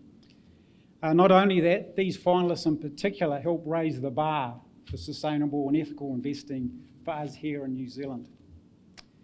Now here's my 2-second plug for MAS. You may not have heard about us, despite the fact we've been around 100 years, providing general insurance, life insurance, and since 2007, KiwiSaver. But we are a little bit different than many other financial services companies out there, and the reason for that is we're a mutual. We do things differently. Our customers are effectively our owners. That means profits don't end up in the pockets of overseas shareholders. More importantly, we have a deeply held belief that businesses in this country should play a key role contributing to the health of communities and to the health of the planet. And a lot of Kiwis want to be able to contribute to that story by making their purchases count for something. So what have we done about that? Well, we changed our purpose as a business to inspire a healthier Aotearoa New Zealand. We started a foundation, the MAS Foundation, and we were granted charitable status across all our businesses in 2019. So what does that mean? That means that those who do business with us, who trust us for their insurance or their KiwiSaver, are automatically helping our foundation to tackle health inequality within New Zealand. The other thing that's relevant to today is that we're committed to investing responsibly in our KiwiSaver. And I'm chuffed to see that we are a finalist in tonight's award for the most ethical KiwiSaver fund. And it's wonderful to have that recognition of the progress we've made. Now, that's the sales pitch for me. Now on to the interesting part, the winner. Now, the finalists were judged to be in the category of those overseas investment funds actively marketed within New Zealand, which are able to demonstrate the best ethical investment outcomes. Now, the finalists tonight showed a mature approach and analytical rigour in their policies and practices. They added depth and diversity to the range of New Zealand funds on offer. So, the winner is the award for the best ethical overseas fund goes to Pengana WHEB Sustainable Impact Fund.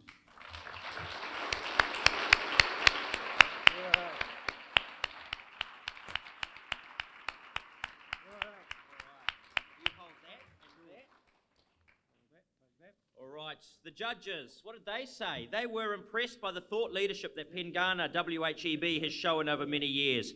They recognise that the fund looks beyond investments in companies that create positive impact to also seek out companies that can catalyse change. The judges also commended the WHEB fund on its strong analytical approach to engagement and voting, along with excellent communication to financial advisors and clients. A round of applause for the Pengana WHEB Sustainable Impact Fund. Let's hear some of that communication now. I'll be very brief. My name is Matthew Mims. I represent and work with Pengana Web here in New Zealand. Really briefly, just having worked in responsible investing for a number of years, just again to congratulate Barry and the team at Mindful Money. It's great to see the growth, interest, uptake in responsible investing over the last few years, and I think this event is a great manifestation of the popularity in responsible investing.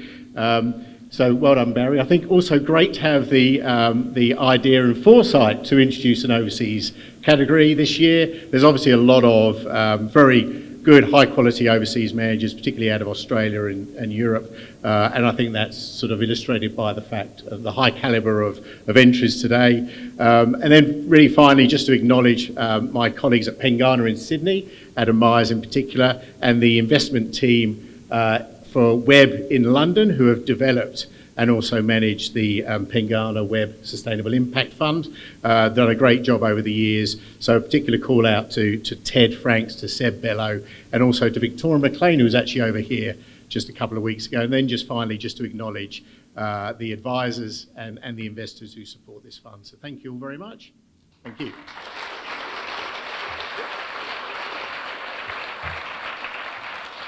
Thank you. Displaying some of the excellent communication that you were awarded for. And of course, Colin, I've heard of Maz. You brought out, I think we did something a couple of years ago. You brought out that wonderful speaker who spoke about seasick. Yeah, it was awesome. Really great. And just again, for anyone who, you know, can bring out some of these great speakers from abroad and have them, or indeed from here, it is a great way to get messages across. All right, the Best Impact Investment Fund. This is an exciting category, recognising the funds that are going beyond ethical investing to focus on positive impact. This award is for the fund that demonstrates a strong purpose and a clear vision for how their enterprise is creating significant positive impact on people, communities and the environment.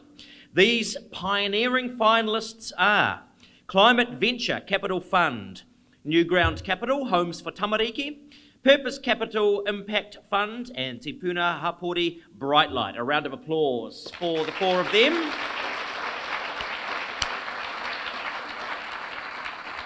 I have great confidence in our next presenter and his ability to read aloud. Look, I've seen a lot of ministers speak. I thought, Paul, that you did an absolutely cracking job to really make that speech your own.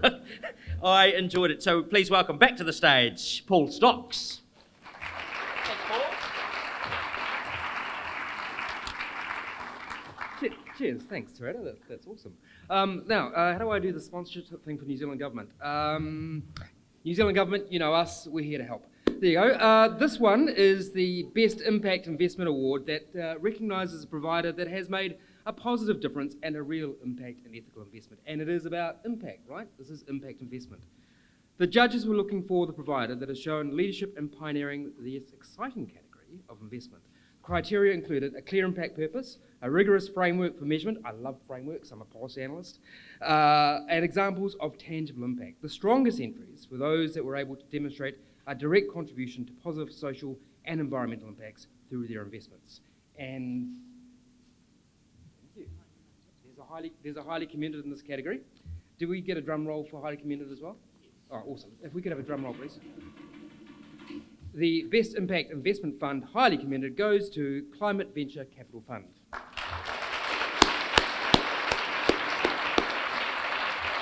read this out. The judges commended the Climate Venture Capital Fund on its sound framework, which Paul loves, including the establishment of a Climate Impact Committee to provide input on investment decisions. The top line measures in terms of investment per tonne of carbon reduced or avoided are clear, and the fund shows strong potential. So a round of applause for our highly commended, the Climate Venture Capital Fund.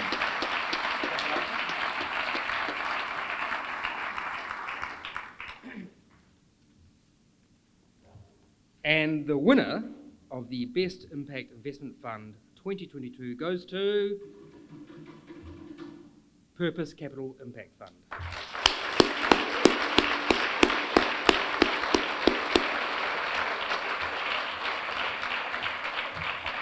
The judges commended Purpose Capital on their progress since the awards last year. It is great to see strong initial projects underway and clear investment criteria outlined on the website.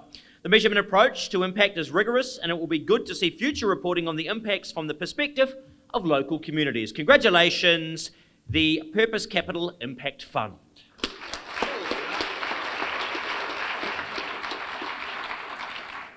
Yeah, so some thank yous, obviously, Barry and Mindful Money, for the work that you guys do. For the other entrants in this category, great work, guys. It's wonderful working with you. We're doing more and more collaboration together, and that's just going to make us all stronger. My biggest thanks tonight, however, have to go to my general partner board, my manager board, and my investment committee, all of whom serve for no compensation. The investment committee has met over 20 times since the fund has started, so it's a significant investment of time and brain power. So I want to thank all of them, and I also want to thank all of you in the audience. If you do similarly, give your time gratis to help to establish what we're trying to do here. Thank you to all of you. I was amazed tonight by the number of times that impact investing has been mentioned. In previous awards in previous years, it was first of all, we started off with negative screening, then we went to ESG, then we went to sustainability. Now we're all talking about impact, which is fantastic. The reason for that is a couple of us are raising our second impact fund this year and are really looking forward to the support coming from this room to walk the talk. So thank you very much.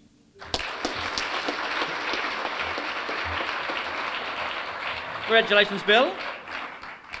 Geez, Paul, the only reason I continue to be employed is the myth that reading aloud is difficult, and you make it look so easy. So thank you very much. The Best Net Zero and Climate Action Investor category. There it is. This category focuses on the funds that are going to be key to transitioning to a zero emissions future. This award is for those that are demonstrating progress in transitioning to net zero emissions and those funding climate solutions. Who are our finalists? Well, we're going to find out by me reading them out aloud and you looking at them on the screen. BT Westpac, Mercer Investments, and the New Zealand Superannuation Fund. A round of applause for all three. Right, a huge thanks to Life Stages. They are the sponsor of the category, and their presenter, Martin Pike. Welcome, Martin.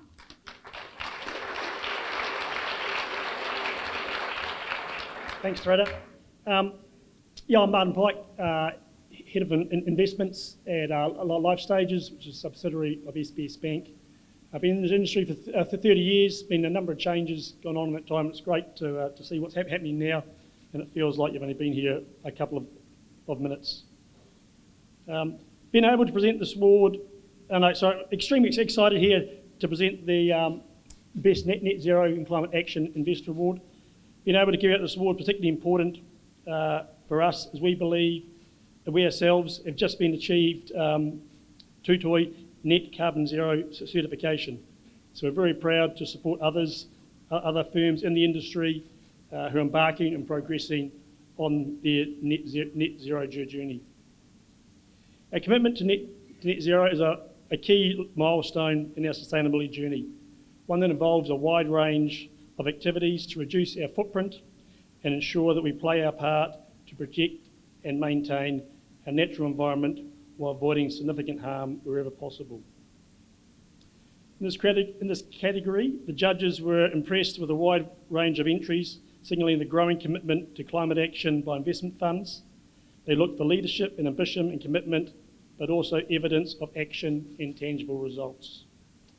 So the three finalists in this category are BT Westpac, Mercer and New Zealand Super Fund. And the winner is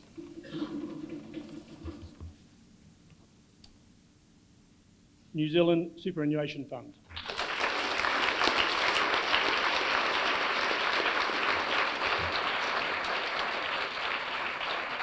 That's what I do.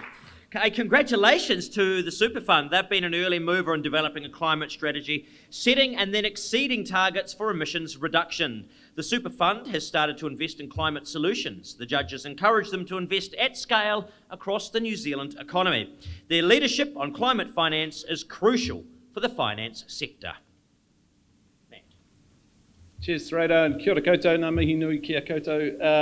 This will be brief because as I left the office, the comms team told me that Westpac were going to win it. So thank you very much, Barry and Mindful Money, for keeping this stuff front of mind. It needs to stay front of mind until it is second nature, and that's something that we're trying to do. I'd just like to say a special shout out to Anne-Marie O'Connor, who's our Global Legion of Responsible Investment and a real treasure for this country and our leader in this space, but also to our board, who has been brave in this space and continues to be brave even last week, and we'll tell you about that in the annual report this year. So thank you very much. Congratulations to the New Zealand Super Fund, changing the world and allowing us to continue to dream that we can all retire at 65. I would have retired a lot earlier if I'd invested in those rubles, but nonetheless, here we are. So, the best media reporting on ethical and impact investment. This award is to showcase excellence in New Zealand media reporting on the relationship between investment and ethics, sustainability and social good. There are two finalists, John Berry in collaboration with Stuff and Rob Stock, also with Stuff. And the category sponsor to present the award, please welcome Francis Sweetman from Milford Asset Management. Francis?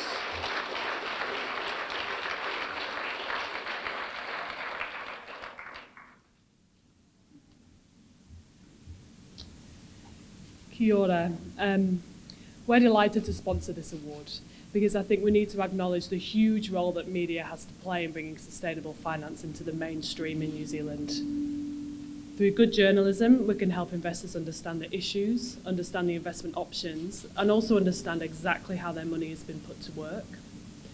I also want to acknowledge Stuff, because we can see that both journalists have reported through that platform, and they're providing a real voice to the sustainable finance industry that's also really important. So to the award.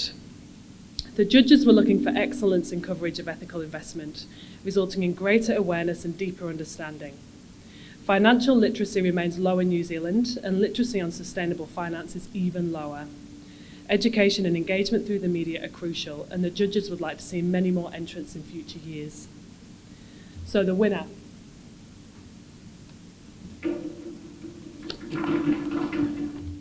is John Berry with Stuff.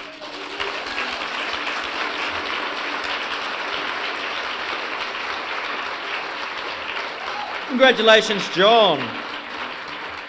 The judges were impressed with the depth of commitment shown in the series of high-quality opinion pieces. The articles were insightful, well-written, and demonstrated thought leadership for the ethical investment sector. The winner, John Berry.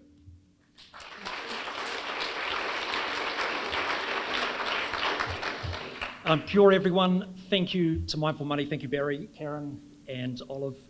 Thank you to the judges for giving their time for this award and for all the awards. When I saw the finalist list, there were two things that struck me. First was there were only two people on it, and my name was next to Rob Stock. Rob is here tonight. I'm not sure where you are, Rob, but Rob's over there. He has been an inspiration to me for a number of years. He's been a leader in the space in terms of reporting around ethical investing. So it's an honour to have my name next to Rob's. Like I say, the other thing that struck me was there are only two finalists. If we're seriously going to drive a move to stakeholder capitalism in New Zealand and globally, there are several ways we can do it. We can do it in relatively easy and safe ways, like exclusions, like ESG investing, and like proxy voting. But there are also really hard ways we can do it, and I'd encourage everyone in the room to get stuck into the hard ways, which are impact investing.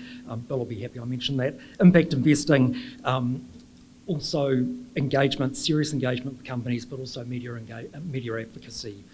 And with media advocacy, you've got to be pushy, you've got to stick your neck out and open yourself to criticism. You've got to be bold and brave. It's not about just giving information to people, it's about sharing insights and ideas. I ask everyone in the room here tonight to be aware of our collective purpose, and our collective purpose really can be pushed through media advocacy. Next year, please, let's have more than two finalists. Thank you.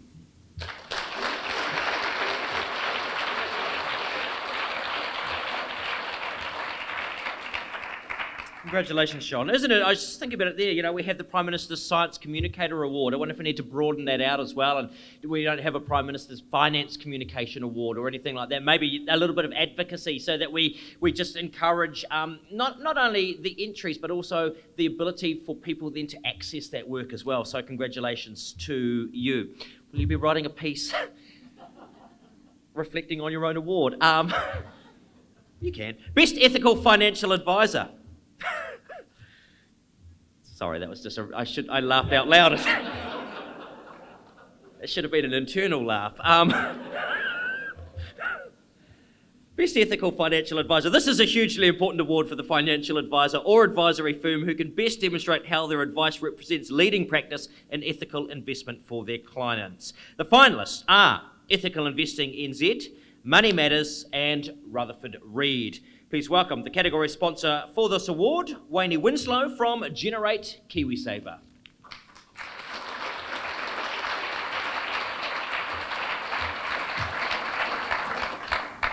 Hello everyone, it's great to be here. My name is Wayne Winslow, Third Party Distribution Manager for Generate KiwiSaver. We're delighted to sponsor the Best Ethical Financial Advisor Award, as responsible and impact investment are two key areas of focus for us at Generate. We work with over 1,000 advisors nationwide who we rely on to promote our values to members.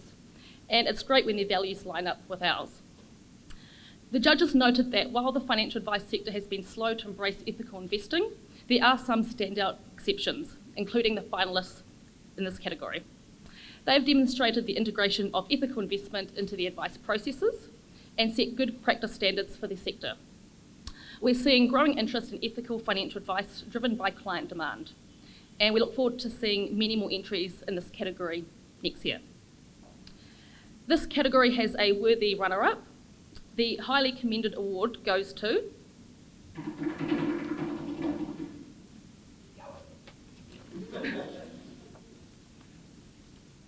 Money Matters.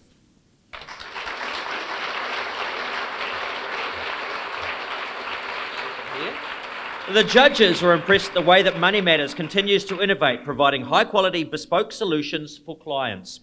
Roger Spiller continues to provide thought leadership on financial advice, including a deep exploration of ethical values. His engagement and influence extends far beyond his client base, providing leadership on ethical issues across the financial advice sector. Your highly commended Money Matters. Thanks, Roger.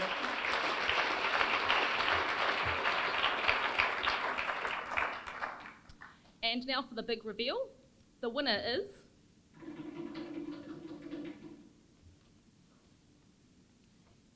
Ethical Investing NZ.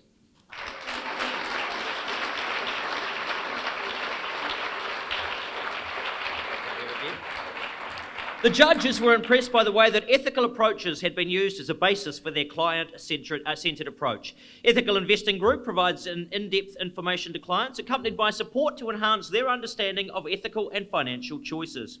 There is a high standard of transparency, particularly around fees, so that clients are given full information about costs at the start of engagements. Congratulations to you.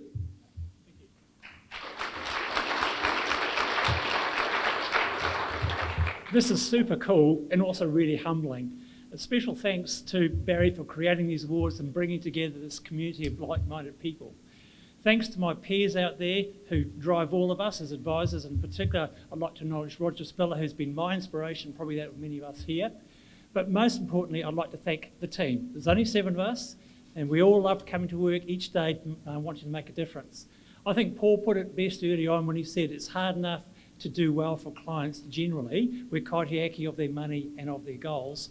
It's even harder when you're also kaitiaki of their dreams, their values and their desire to have tomorrow be a better place. So it's great being part of that community. And again, I'd like to say thanks to Barry for helping make this happen. I hope there's many more awards like this. Thank you. Have 4 finalists. They are Kiwi Wealth, Medical Assurance Society, Mercer and Pathfinder Asset Management. From the category sponsor, Trustees and Executors. Trustees and Executors. We've all wanted them from time to time. Trustees Executors, Matthew Band. Welcome, Matthew.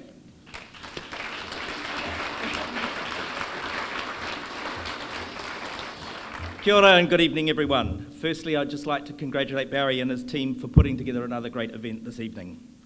Trustees Executors is focused on supporting initiatives and investment for a brighter future and are pleased to be supporting these awards which honour those funds and individuals who are leading the way in responsible investing. Well done to all of tonight's finalists, and of course congratulations to each of the category winners. We consider incorporating ESG into our business to be of critical importance because, in addition to proven financial benefits, there are compelling moral and social imperatives to integrate these matters into the way we do things at Trustees Executors. From an investment perspective, integrating ESG factors results in a better financial return, and that failure to manage critical issues like climate change presents a financial risk. We believe that integrating ESG and codifying this through our ESG strategy will allow Trustees Executors to demonstrate to its key stakeholders that we always do the right thing. For us, doing the right thing for ESG means doing no harm to the environment and our society. In this category of Best Ethical KiwiSaver Fund Provider, the judges were looking for the fund that provided the best outcomes across the main strategies of avoiding harm, improving social and environmental performance, and investing for positive impact. The category attracted a strong field of entries, and the judges commended the finalists on deepening of ethical investment practices. The winner of the Best Ethical KiwiSaver Fund Provider Award goes to Pathfinder Asset Management.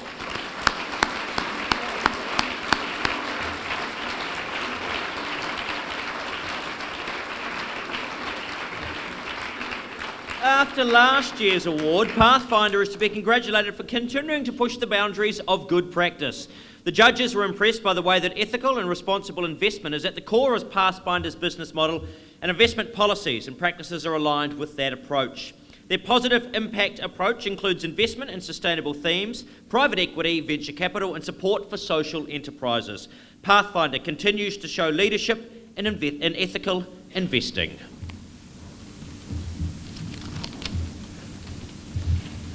Kia ora everyone again. Thank you Barry and Karen and all of Mindful Money team. Thank you judges. None of us do our work in the ethical investment space for awards, but it is lovely to be recognised. Honestly, it feels great to be recognised, and this is recognition for my team, for Paul and my team, for the passion they bring to the work, to the debates we have around ethical issues, and also to our investment team for their fantastic returns. And I've got to mention this, we've been going for 2 years and 10 months in our KiwiSaver. We are currently the #1 performing conservative, balanced and growth fund. Our mission is to prove you don't, by investing ethically, it doesn't cost you in terms of returns, and to be #1 in all 3 categories. I think we're proving that at the moment. This is also recognition for our members. There are many people in the room tonight who are members with us. Thank you. We greatly appreciate your support and your trust in us. I was listening to a podcast last week from Noam Chomsky. He's 93 years old. I wish my brain was as sharp now as his is at 93. He's a cognitive scientist, a philosopher and an activist. And he said, another world is possible. We should be thinking about it all the time. And that's what we should be driving through ethical investment. It's so easy to get caught up in the here and now and think about the problems of our current world. But we should be thinking about that future world, that future state that we can make reality through our investing. Thank you.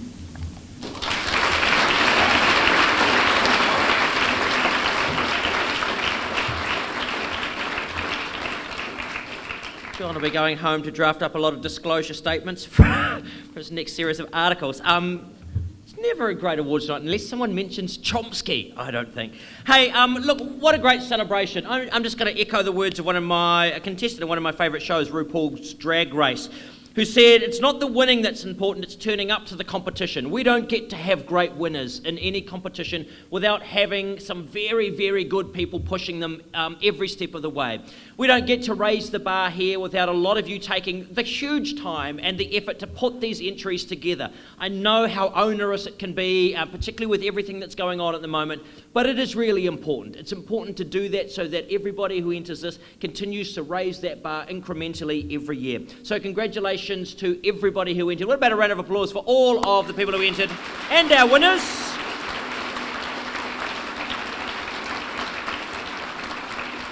I really love seeing these awards develop. Barry, thanks for having me back. And may I just say, I do a lot of awards nights, but without a doubt, this one, Barry, has been the most recent. So, we will see you all again at some stage in the future. Don't invest in RuPaul's. Big round of applause for Te Reira.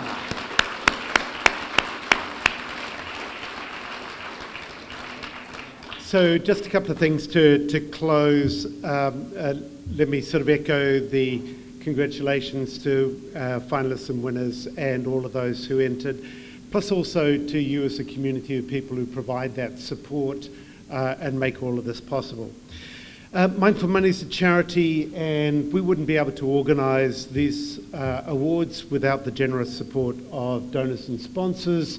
So our thanks to Convergence Partners, Generate KiwiSaver, Life Stages, MASS, Mercer, Milford and Trustees Executors.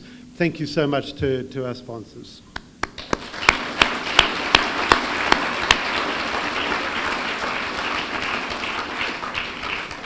Those are the category sponsors. You also see event sponsors there, AMP, ASB, Booster, Macquarie, Moneyworks and Pathfinder. So please give them a round of applause as well.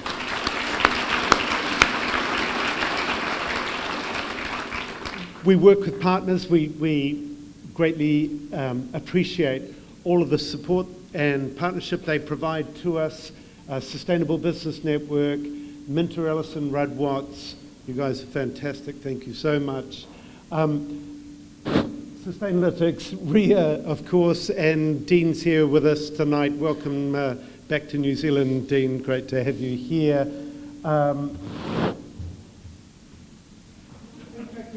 Network, excuse me, and Toi Tuta, who are the Centre for Sustainable Finance. So an applause for them, and also for our media sponsors, Good Returns. Philip and the crew have been fantastic. Thank you so much.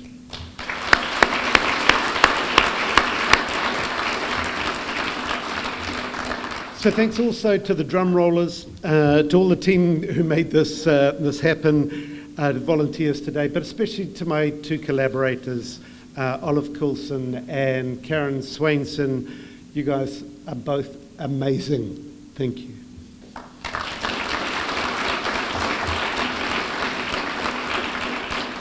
So could the winners and those who are highly commended go to the photo wall over there immediately afterwards. We'll do photos in the order of the presentations. I hope you'll all stay on for drink and nibbles, see old friends, make new ones, celebrate, network. When we're finished here, which is probably about 7:30, we'll have to close out. We've got a booking at a place called Parasol and Swing, which is between Dr. Rudy's and Soul restaurant. It's got a great upstairs bar, looks over the harbour. They've got a lovely area for us reserved, so please carry on, celebrate with the winners, finalists and each other, and thank you all very much for coming.